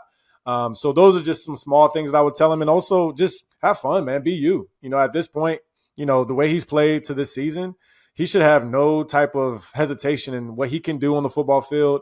He has a rocket launcher on his arm. He has a ton of receivers. He has really good running backs and an offense that fits him perfectly, where they spread you out and you have pretty much the full field to read every single thing within your progressions. The story of you getting recruited by Bobby Bowden is incredible, and I know you told it a few years ago with Knowles 24/7. Can you share the story of him coming to Virginia Beach and what a scene it was? Yeah, it was an awesome scene. So he first came to my high school, and mind you, Nick Saban had been there, Philip Fulmer had been there, Les Miles, Jimbo comes. Jimbo was coming every Tuesday for like 8 weeks straight just to kind of get everybody up out of there. Like, hey, this is my guy. But when Bobby came, it was different. And at this point, my high school was kind of used to these coaches coming through, me getting called out of class, going to my coach's office to meet with them. And I mentioned Nick. Like, Nick flew in on a helicopter, landed on the 50. Philip Fulmer from Tennessee, they landed on the 50. So again, they were used to this. But when Bobby Bowden came, it just seemed like maybe it was the teachers that knew more of who he was. And then obviously, the student body also kind of figured it out because, we're football fans in that area, just, and we like everybody. We don't just like Florida State. We like Miami. We like Michigan because we're kind of like in that Virginia area where you can either go north or you can go south in your fandom. And so, of course, teachers started asking for autographs, which then led to students stopping asking for autographs. And it just so happened that we were walking through the hallways, I think going toward the gym, and the bell rang. So all the kids come out into the hallways, stopping, asking him for autographs. He was very gracious and, was super nice and took some pictures and stuff. This is like the old cell phones we had, all grainy and whatnot. You remember those days. And the funniest part was when he came to my house in Virginia Beach. And I'm pretty sure either my dad had told our neighbor, Mr. Mark, that Bobby Bowden was coming this particular evening. And Mr. Mark was a huge, funny enough, didn't even know this, a huge FSU fan. And he had like a small, like little small helmet that he wanted him to sign. And I guess Mark had also told some other neighbors within the neighborhood. And so Bobby and Jimbo came over, I guess around 6:30 that evening. And we're sitting down. It was about 7 o'clock getting ready for dinner. And we hit a knock on the door. And no lie, it's like 12 people out front of our house, asking to meet Coach Bowden. And my dad was the one that answered the door. He's like, hey, man, come on. Like, you know what I mean? Like, relax, like, chill. And then Coach Bowden was like, what's going on? And he ends up taking some pictures as well, signed some more autographs. So it was really cool. Another part, my dad had like his chair in the house, right? And as soon as Coach came in, he sat in my dad's chair, which, of course, we didn't mind. Like, it's Bobby Bowden. And I also remember my mom made some lasagna, so that was cool. And we all just sat, and he was super personable, fit right in. And, a lot of times coaches will kind of give you coach speak and just kind of sell you on, hey, man, you come here, we're going to do this and that. He was very honest and like, hey, you come to Florida State, you're going to have a chance to get a great education. You have a chance to get coached by one of the best in Jimbo as a quarterback coach. And you're going to join a brotherhood, a program that is one of the best in college football. He didn't even say anything about his own accolades. And again, just one of those kind of guys with that rare air when they come into your house, man. It was a very momentous night. We still got a picture of that, at our house back home, where me standing there. We got a Christmas tree in the background. It's pretty cool. It's like God rolling through the door, man. Literally. That's how I felt, man. It was very, very cool. And Coach Bowden was also just he's a Christian man as well, which really hit home for my family because that was how I was raised. And, when I got to Florida State, that stayed the same. It wasn't like you get there to school. Sometimes coaches would tell you stuff throughout recruiting, and then when you get to school, it's different. He always made sure that we were understanding and had the availability to go to a church on Sundays, to have, those 4 or 5 hours off to whatever church it was, to a Baptist church, a Catholic church. He took us to many just to give us a chance to still have that side of our life solid up as well.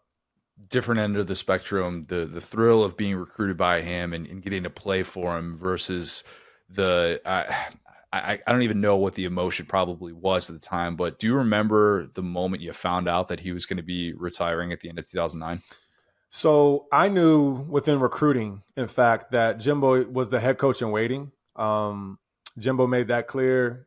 I don't know if that was a conversation I ever had with Coach Bowden, but I did know that Jimbo eventually would be the head coach. And I didn't know when. I didn't know if it would be my senior year, if it would be my redshirt freshman year, or my redshirt sophomore year, which I forget when he actually took over. I guess it might be my redshirt sophomore year.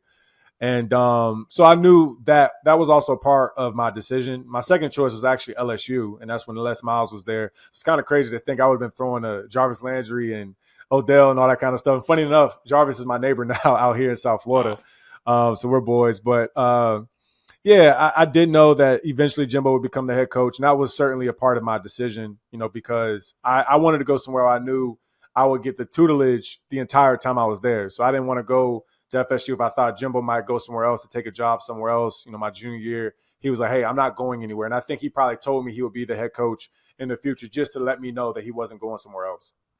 Does that was that, because I don't really feel like it was, it was known that Jimbo is expected to be the guy, but that didn't really feel like it was such public knowledge. I mean, there was obviously a plan in place to be able to make that happen, but you never know when, and you can't have that get out. Like, would they say to you, like, hey, just like keep this on the DL because we're trying to be able to lock in our foundation here, and we don't want it all of a sudden like out there, and then, oh, Jimbo's, doing this, and maybe he's interested in this job or that job. I imagine they were probably like, hey, kind of keep this hush hush. We have a plan. It'll be okay, but just trust us on this. Yeah, at that time too, Connor, I was young, so I don't even think I thought anything of it beyond when he first told me about it. And I trusted his word, and I went ahead and signed. And I was excited to go there regardless. I mean, it's Florida State, dude. Like, especially coming from Virginia, being the top player in that state. UVA fans and Virginia Tech fans still give me crap whenever we go there for work trips or when I played them because they wanted me to stay in state. But, those are like the meccas of football, the Michigans, the Florida States, the LSUs, the Alabamas. You go there, it's about as high as it gets. And I don't care if they're good or bad. It's still something to be very proud of, to be a part of, like I said, that brotherhood and that program. So, yeah, sure, it might have been one of those things that we didn't necessarily talk openly about, but it was just kind of an understanding of like, hey, eventually, whenever Coach Bowden does move on or retire or however that process works, because, again, that was way beyond my pay grade. Back then in college, I was just a broke college kid trying to figure it out on the football field. I knew that Jimbo would be the next man up. Speaking of Jimbo, you are doing a serious show with Hester and Jimbo during this gap year of sorts for him. I know Jimbo's always kind of been skeptical of media stuff. Like, he's not necessarily been someone that wants to get out there and do all the car wash stuff. But obviously doing a show with a couple of his former players like you two had to appeal to him. Did he reach out to you guys? Like, how did that process start? So I'm pretty sure our main producer, Olivia Bronco, she probably reached out to Jimbo. Now, we did have Jimbo, Hester and I would have Jimbo join us on shows last year, and even I think the year before when he was still the head coach at A&M. And, of course, he was comfortable with us because he knows us, man. Like, he helped raise us, really, as his players. Hester played for him at LSU when he was a coordinator. And then I played for him and got recruited by him when he was a coordinator and then the head coach at FSU, like we just talked about. So for him, we're literally just talking ball. And, of course, he knows we're not going to ask him anything that's going to put him on the spot or make him feel uncomfortable about answering a question on a specific coach and all that kind of stuff. Because I get it, man. Like, when I went from being a player to also getting into media, I did have to learn, look, I'm not a player anymore. Like, you have to be a bit more objective. You have to be honest. Because sometimes, this, us athletes, will give you just the vanilla answer to kind of just not throw anybody under the bus. We've seen some players do that, and that's just how it is sometimes. And so you have to be very particular in how you answer questions. But Jimbo has done a great job. We've had him on 2 weeks now. I think he enjoys it because it keeps him around the game. And we have meetings before we have that show on Tuesday, and we'll go through what he wants to talk about, and then I'll just pitch in on some thoughts. And I feel like his thought is like his background is he's done it all. He's coached everywhere. He's won championships. He's coached under Nick Saban. Like, a lot of the things that Jimbo taught us, I'm pretty sure he got from Nick when he was, an assistant for him. And so it's been great. And I hope our listeners enjoy it because they know Jimbo talks fast and all that kind of stuff. But, he's a savant, man. I haven't really been around anybody like him in a sense where he can remember a play, Connor, from 2009 on week 6. And he'll, I remember X cross shallow, like he'll just spit it out and he'll remember it. And so, his perspective is really cool to have for our show. Do you think he gets back into coaching next year? I don't know if it's next year because I'm pretty sure at this point, let's be real, like financially he's fine, so yeah, I'm pretty sure he's going to take the job that is really perfect for him. He's created that opportunity where he can pick and choose where he wants to go. Funny enough, in the back of my mind, I haven't even talked to Hester about this. Like, if, let's say, Florida does open up, does Jimbo potentially look into that? I know he coached at FSU. I know he coached at LSU. And if he does get back into coaching, I'm pretty sure he'd probably want to get back into the SEC or maybe even the Big Ten. Don't know. But I haven't asked him that, so I'm not speaking for him. But I would assume whenever he does get back into it, it's going to be because it's like the perfect role in the perfect spot that he wants to go to. I got to ask, you only spent 1 year with him at FSU, and I'm sure you've gotten this before. You got a Jameis Winston story. What's the best one that you could maybe share on PG-13 airwaves? Right, as you said, the PG-13 airwaves. So first off, I call him J-Boo. We all call him J-Boo. I don't know if you've heard that nickname of his before, but we call him J-Boo. So when he got to Florida State, he was young, he was immature, like we all are, 17, 18, coming from our high school and getting there. And I remember he told this girl, who I don't even know if Jameis knew that I knew her, but he happened to be out, and it got back to me, and I thought it was really funny. And he was like, hey, and he was introducing himself to the girl. And so he was like, hey, I'm Jameis. How are you? What's your name? Da, da, da. She's like, oh. And he was like, yeah, I'm the new quarterback. I'm about to come in and take EJ Manuel's spot. Da, da, da, da, da. And so she was like, oh, really? Okay, cool. Good luck with that. And so it got back to me, but it was honestly one of those things. Jameis is like a brother to me, man. Like back then I didn't even take it serious, whatever. Like we competed. I continued to start. He was a red shirt that year. The plan worked out perfect for him. Because even that team in 2012, we had a championship caliber team. And a lot of those kids or guys, were like sophomores on the offensive line. They were younger. And then when Jameis came in as that redshirt freshman, they were juniors. And it was a lot of draft picks. Cam Irving, Josue Matias, Brian Stork was our center, Trey Jackson, Bobby Hart, all these guys, all 5 of them played in the league. And so they were juniors when Jameis came in. But that's a funny story. And then even back when he was a redshirt, Jameis, we would have to like get him from he'd be over at the water bottle station playing around, just cracking jokes. He literally is the same persona that he has now. He's always been that way. And so he loves the game. He takes it extremely serious. And I've even told Jameis this as well. Like one of the things I've always admired about him is his short-term memory. He can throw two picks in the first half, and then he'll throw four touchdowns in the second half and win the game. And that's literally playing quarterback. You have to have short-term memory. And so I've always appreciated that about him. I wish I had more of that from him when I was a player myself. And so those are like the PG-13 stories, of course. But we've had some great, great memories. And seriously, I'm so proud of him. And not even just the football stuff he's achieved, playing in the league a long time. The fact that he's a family man now, he has kids, he has a wife. He's doing really, really well. And his media career is going to be bananas whenever he is finished playing. He's going to be great. His wife, not the girl that he told he was going to take your job. Correct. Not that girl. Neither of us married that girl. She's a friend. It's all good. And she actually was a friend back then too. So yeah, it's all good. Not that girl. I'd like to write a book about this subject one day. And it's, there's a lot of different interpretations of it, but it's the moment that quarterbacks in the NFL realize that they're not going to have the career that they hoped for, either because it's just not there and they realize like, I can't process on this level. I don't have physical ability, whatever it is, or maybe the opportunity isn't going to be there and they realize they're never going to get it. You're 5 weeks older than me. So for a long time, I kind of still looked at you as like, yeah, EJ's young. Like he's going to find the right spot. He's going to make it work. Right. But answer this however you want. Like what was that moment for you in the NFL? The moment really was for me when I signed with Kansas City. Even before that. So I'll give you the whole track. I did 4 years in Buffalo, did another year in Oakland, and then I signed with Oakland for my 6th season. Going through training camp, Derek Carr was going to be the starter again. John Gruden came in as the head coach. And so I was battling with Connor Cook from Michigan State for that backup job pretty much. And you can look this up after, man. We played throughout the preseason. I got the fourth preseason game to start against Seattle. Had an amazing game. And so I thought that was kind of the nail in the coffin to make the team. And I remember we got the 2 days off after the game. And then I went to LA to check on like an apartment I had just bought because I was renovating it so I could live in it during the off season after that year. And I get a call from the GM and they're like, hey, are you in town? I was like, yeah, no, I'll be back, later tonight. It was like, hey, can you come in? Because we need to have a meeting. Connor, at that point, I'm thinking, I'm about to get a restructured contract. I'm about to get like a 2-year deal, 2 years, $10 million or something as the backup.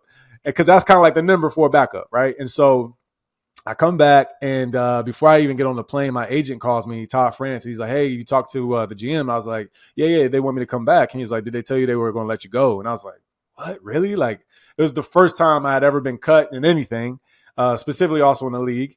And I had just played what I thought was one of my better games in my career. But preseason or not, it didn't matter. Like, I felt like I played well enough to make that team. They ended up cutting me for AJ McCarron, who basically got beat out by Josh Allen out at in Buffalo. And so I go back to LA. I'm training. I'm waiting. And I even remember John Gruden never really gave me an explanation as to why he let me go. Like, I was just kind of like, okay, I had a good preseason. I'm going to get picked up probably in the next 2 or 3 weeks when somebody goes down. During that season, I got 3 workouts everybody kept guys that they already had on the roster, which is kind of normal. If they have like a practice squad guy, they'll just bring him up instead of bringing in guys that don't know the offense, all that kind of stuff. Because the onboarding takes like 2 or 3 weeks instead of guys who have been there. And so I'm training. I end up tearing my meniscus for the 3rd time because I tore my meniscus twice my rookie year, once in the second week of the preseason my rookie year, and then again in like week 15 of my rookie year. Got surgery that summer, or that offseason, and then tore it again while I was waiting to get signed. And so got surgery, and then I signed with Kansas City in February of 2019. And actually, this was like the first Super Bowl team that they had later on that year. And so when I was there, my knee was still bothering me. It didn't recover like I thought it would. And to be real, I was thinking like, yo, if Pat goes down, if I'm the backup, am I healthy enough to even lead this team that's supposed to win a Super Bowl? And I was very honest with myself. And I also had the opportunity to join ACC Network at the time too. So if I didn't have a TV opportunity, I would have kept playing. I would have been like, hey, I'm going to just suck it up and figure it out, take some medicine and just, grit my teeth and get through this pain. But when I knew I had a TV opportunity and a media opportunity, which is what I got my degree in at FSU, I kind of saw it was like, maybe this is a sign for me to move on. And so to answer the question, I think it was just another opportunity kind of presented itself that I was okay with. And I just took that leap of faith to see if I liked it. And the funny part is Kansas City actually called me back. So I retired in like June of 19. They called me back in August because Chad Henne had broke his ankle. And they were like, hey, come back. You can be the backup. We'll guarantee you your money. And that was the other part. I didn't have guaranteed money in that deal. Chad did. So I assumed if I go through preseason, they're going to keep Chad over me because they owe him $6 million. They don't owe me anything, right? And I just went through that with the Raiders the year before. And so I didn't want to be without a job and basically lose that opportunity at ACC Network. So I had to make the decision when I did to leave. And literally, I told Coach Reed, went to his office. I said, hey, Coach, I'm going to move on and go do TV. He was like, you got an interview? I was like, no, I'm going to take another job. And he was like, what, really? Like, you sure? And I said, yeah, I appreciate the opportunity, but I'm going to go ahead and move on. So looking back, I think I had real regret probably when I was sitting there watching the Super Bowl that year. I remember I was in Miami watching it with friends, and I just like, yo, like, this is crazy. Like, I would have probably still been playing, truthfully, and potentially still for them because KC keeps their backups, and Chad played as a backup to Pat for like the first 6 years of his career. And, Andy Reid's awesome, like great front office. Travis Kelce's a friend of mine. We trained together for the draft. So I've known him for a long time. But I also believe God doesn't make mistakes, and I enjoy what I do now. So to answer your question, I guess that moment was just when I got cut by Oakland because I was like, man, okay, not only did I not get the chance to really start again when I left Buffalo, because that was another story. Like my second year in the league, I get benched, similar to how Bryce Young kind of is in that position. But we were 2-2. We lose to Houston that week. And internally, it was told to me by the head coach that, hey, we want you to take a step back so you can learn from a veteran, which is usually normal early in the career. But that wasn't presented to the media. It was just more or less like, hey, we're switching quarterbacks. We're going with Kyle Orton, not EJ. So, of course, EJ got benched, right? And then that narrative permeates throughout my career pretty much. And then also even internally, my confidence took a hit as well. And it definitely affected me. So that's why I can understand and I can relate to a Bryce Young. I can relate to a DJ Uiagalelei because I know how hard it is when your confidence does start to get hit, start to get punched a little bit. And you of course, need those opportunities to get it back, but sometimes you don't get them. It's a great answer. It's a really, really good answer. You have such great perspective. And speaking of your gig with ACC Network, which, by the way, you're crushing. You've got a long, long career ahead of you. I mean, you just tell. It's very, very evident. I know you got to run. You got production meetings coming up. Yeah, all good. But I want to get you out of here with some rapid fire. Just 5 questions. First thing that comes to mind. Does that work? Yep. All right, let's do it. Okay, first one. What's the play that you think about when you close your eyes and daydream about your career? Ooh, trips right, 35 pin Indy. That's any specific instance of that? Yeah. So, all right, trips right. We got 3 guys to my right. The tight end's actually going to stay in and block. I'm giving a fake zone to the left. I'm pulling around. I'm looking at safety. Outside, I have a post, and then I have what we call like a in and out. So basically, the slot receiver is going to run like a 10-yard in and then peel back out, almost like an over or a corner route. And so it's like a high-low read pretty much. We get quarters. I'm tossing the post. If it's cover 2 or if it's anything else, I'm probably banging the out. And then I also have a flat out in the right side because it's like a chip flat by the tight end. Dang, you're really smart. that was a great breakdown. That was really good. What's the toughest place to play at least in terms of your college experience? Ooh, I gotta say, Clemson, Death Valley was pretty tough. Death Valley. Start your college career over, but Florida State doesn't exist. Where are you going, and why is it LSU? Yeah, I'm going to LSU because that was my second choice, and they showed me a ton of love when I was getting recruited. And I always feel like they have great receivers to throw to for quarterbacks. You're a fellow Florida native, Florida resident, I should say. Sure. You spent enough time here to be able to answer the question: is Florida the South? South Florida is not the South. South Florida is its own Caribbean animal kind of way. Like, I don't even know how to describe it. But yeah, technically the state of Florida is the South, but South Florida is its own entity. Central Florida as well, kind of its own. Yeah, it's entity. different. It's different. Yeah. But like Tallahassee and up Jacksonville, that's the South. That's like South Georgia. Yeah, you got to go north to get south. That's correct. That's the way to describe it. All right, last one. If people see you in public, what can they do that isn't just asking you if you need a hug for your nose? They can just say "Go Noles." I'll appreciate that. And then sometimes that seems like they're trying to be funny as well. Yeah. But yeah, I guess that's the best way to say it. Because look, I live in South Florida, and Miami's very good. So my neighbor over here, I know I mentioned Jarvis, he's an LSU guy, but like everybody's fans now because they're really good. So I give them that. But then I also remind them they did not beat me when I was a starter at Florida State. So it is what it is. They can't say much to me. But I guess I would say just say "Go Noles," and I'll appreciate that. There you go. All right. Yeah. Don't ask EJ if he needs a hug. He's good. Yeah, I'll be. Yeah, my wife is here. I'll get a hug from her. I'll be all right. Exactly. EJ, really appreciate this, man. Looking forward to chat with you on off campus, and we'll do this again real soon. Sounds good, bro. Appreciate you, Colin. Thanks, man. All right. Well, let's close with some lad of the week. Mine is Mizzou fan Jack Foster. I'm sure if you're listening to this, there's a good chance that you saw the very scary experience that friend of the program, Peter Burns, had last weekend. If you didn't, PB was out in Columbia with the SEC Network crew ahead of the BC Mizzou game, and they're out to dinner. Starts choking on a piece of food. 3 different people tried giving PB the Heimlich. They were unsuccessful, and just as about he's like ready to lose consciousness. Our guy Jack steps up and dislodged this piece of food from PB, and did so because he is a youth sports coach who just went through CPR and Heimlich training, all that stuff. Just wild, absolutely wild stuff. That guy that we love on the show. You texted me this when PB tweeted out the thread. You're like, oh my god, like this is extremely scary for anybody that's ever experienced a situation like that. Obviously, you can relate to this. But hopefully something like this can kind of serve as a call to action for people to go out and get trained. Or if you are trained, make sure that you're comfortable in those situations, because obviously it can save someone's life. It saved PB's life. My mom's done that a handful of times in restaurants because kindergarten gym teacher, she gets her certification, does all that stuff. And I'm always kind of like, I've never witnessed it, but I've just heard her, she'll like call me and be like, I saved someone's life tonight. Like, whoa, what'd you do, Mom?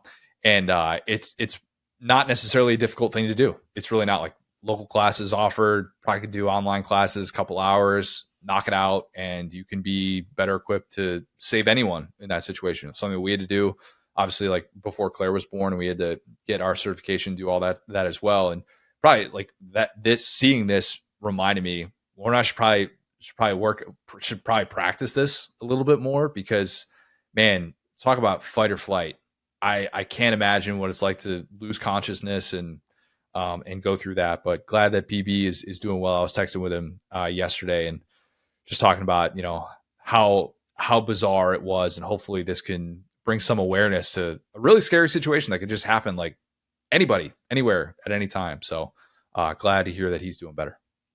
Yeah, PB is just a king, and I'm probably going to be talking about this in media days for the rest of my life. I really appreciate that opportunity, and it's so cool to see these guys and how humble they are.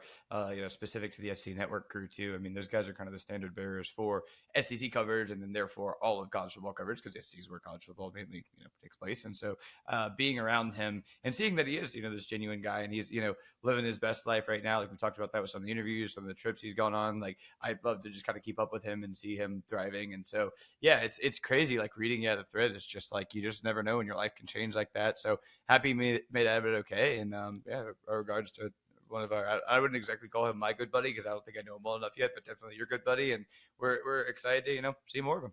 Have you choked before in public like that? No, I don't think so. No. I was trying to think. I don't think I have either. Lauren's had like a couple of not for people giving her the Heimlich. I don't think she's ever had anyone give her the Heimlich, but she had like a weird spell back in our Nebraska Wednesday night Applebee's days. Shout out to that. Look, open late, you can eat great. There were a couple of moments where it would happen to her, and it would it'll scare you. Like it definitely will. It's just a bizarre thing to go through. And yeah, I mean, get certified. Not that hard, and definitely can be a big help to someone. What do you got? Speaking of, kind of larger than life, like media people, my lad of the week was, I think yours is awesome too. I think this is a good one too, but mine's Adrian Wojnarowski, or Woj, as he's known in the NBA community. As you guys know, I have kind of an interesting background when it comes to this SEC stuff. I was born in Louisiana, but my kind of journalism or sports career took a detour through Orlando, Florida, where I got to meet you, right, and cover the Orlando Magic and, kind of all these other sports going on. And when I was covering the Magic, I actually got to meet Woj and talk to him a couple of times. And he's, just no shot he remembers me, because I'm sure he talks to thousands of young, wide-eyed reporters who were like, Woj, can you give me any advice? But, he was super duper nice. He is, he was kind of like the meme of him being like locked into his phone, because, when you got GMs on your phone, you want to talk to them, right? And so like he's always been that. But it's so funny, I saw a tweet about this, right? And this is the melding of worlds, right? To really put everything in perspective, we talk about how, okay, the Boston College coach leaves because of the NIL stuff, Chip Kelly leaves because of the NIL stuff. This is a gentleman whose job, Adrian Wojnarowski, and he's retired, if you guys didn't know about the preamble, but this is a gentleman who decided, I'm going to go be the GM of St. Bonaventure's basketball program, and that is going to increase my quality of life. I'm going to be so much less stressed doing this than my job of being an NBA newsbreaker, where if you mess up a comma or a period, you've changed someone's life forever. So shout out to him. He's been in this kind of unofficial back and forth with Shams, who is on the Clutch Sports payroll, as far as like he's really connected with LeBron James and gets fed scoops that way. And Woj is kind of moved with the business. And my favorite Woj moment is during kind of the beginning of the culture war stuff. There's an email between him and Josh Hawley, where Hawley was trying to get him. Josh Hawley is a senator from Missouri, and he was trying to get him in trouble with his bosses. And there was just a screenshot that Hawley tweeted, which I don't know why he did this, but it was just a tweet. It was an email from Woj that just said, F you, period. That was the whole email. So like the thing about Woj is that he's always been a straight shooter. He's always been a guy that will speak his mind in this era of me first players and guys wanting more and more kind of like softball coverage. I think he has always been pretty upfront and fair with the journalism part of it. I'm sure there's always kind of an underbelly to that type of job, but when it doesn't feel like he had agendas one way or another. And I think he just kind of got burned out and was like, hey, this young kid is, getting fed scoops by Clutch, and I just don't really feel like competing with him anymore. I'm going to go spend time with my family. So as a guy who's changed sports journalism in a way that very few people have, the Woj bomb, the way that he did breaking news, I think is something that will be harder and harder to do over time. And the way that he made his own path, launching the vertical and then getting his King's ransom to come to ESPN. I just think he's really paved the way for, if you work your butt off, if you're up, 18 hours a day, having a beat, and you really own that real estate, you still can write your own paycheck. And so great for him calling it a career. I'm sure he'll still be around, but it will not in the same. I think the notifications can come off now, which is a big, salute to the past there. I think that 10 years from now, there won't be people like Woj anymore. I really don't. Because I don't think it's worth it. I think he realized that's why he stepped down. He's like, what am I doing? I sleep 3 hours a night to break news that, if we're being honest, like, yeah, he's in an awesome war with is it Shams or Shams? I always go back and Shams. That's right. News that comes out like 10 minutes later, or like somebody else is just going to report it. And I'm not saying like what he does is insignificant, because like it absolutely served a purpose. But I think he got to the place where he's like, what am I doing this for? Like to just tweet this out just so that the bottom line can say ESPN reports that blah, blah, blah. It's like you get to a certain point where, everybody knows who you are and what you do. And instead you just have to just live with this stress. That's why, like, I don't know that people understand, because it's almost unfair to call him a beat reporter. Like, what he does is so extreme, and what he did for a living. But the stress that comes with being on a beat and realizing you have to just be glued to your phone, because if you're not breaking news with certain things, you're just SOL. You're getting left behind. dude, the quality of life is terrible. And I've spoken about it before. And it's the reason why I don't think that in this internet age, there is going to be people that want to do that for that long. And Schefter still does it, obviously. And he's talked about wanting to get away from it and what's his exit strategy. Like, I don't think Schefter's going to be doing this 10 years from now. I don't. He already got a Michigan natty. I mean, what else does he have to play for, really, at this point? Exactly. Good point, Will. Good he point. He can just throw on 3 pieces of gear and watch from his couch, and you know. So point being here, though, like that's all. Like, it's always cool to talk journalism with you, because we're at different. You know, like we both wanted to be journalists growing up, right? And admired these guys, and you got farther. Certainly, are still in the path, and I kind of moved to the social part of it. And yeah, I think to your point, like we're seeing more and more that agents are controlling, you know, the narrative, and that even with Woj, you were seeing. Like a nice little caveat put in there that the agent demanded before they gave them the news. Right. One thing I will say about Woj, and we'll get out of here. I didn't bring this up earlier. I was talking about it, just kind of him being a different guy. As a guy who works in corporate sports coverage, actually the thing that's the most legendary for him was when ESPN, you know, had those big memo go out company-wide, and they said, hey, no news breaking for the draft. Okay. Right. Shams is going to be out there breaking stories because he's connected with everybody, but Woj, you can't do that. And Woj did something. He goes, you know what? This is a corporate edict up here, but I'm making money to do this.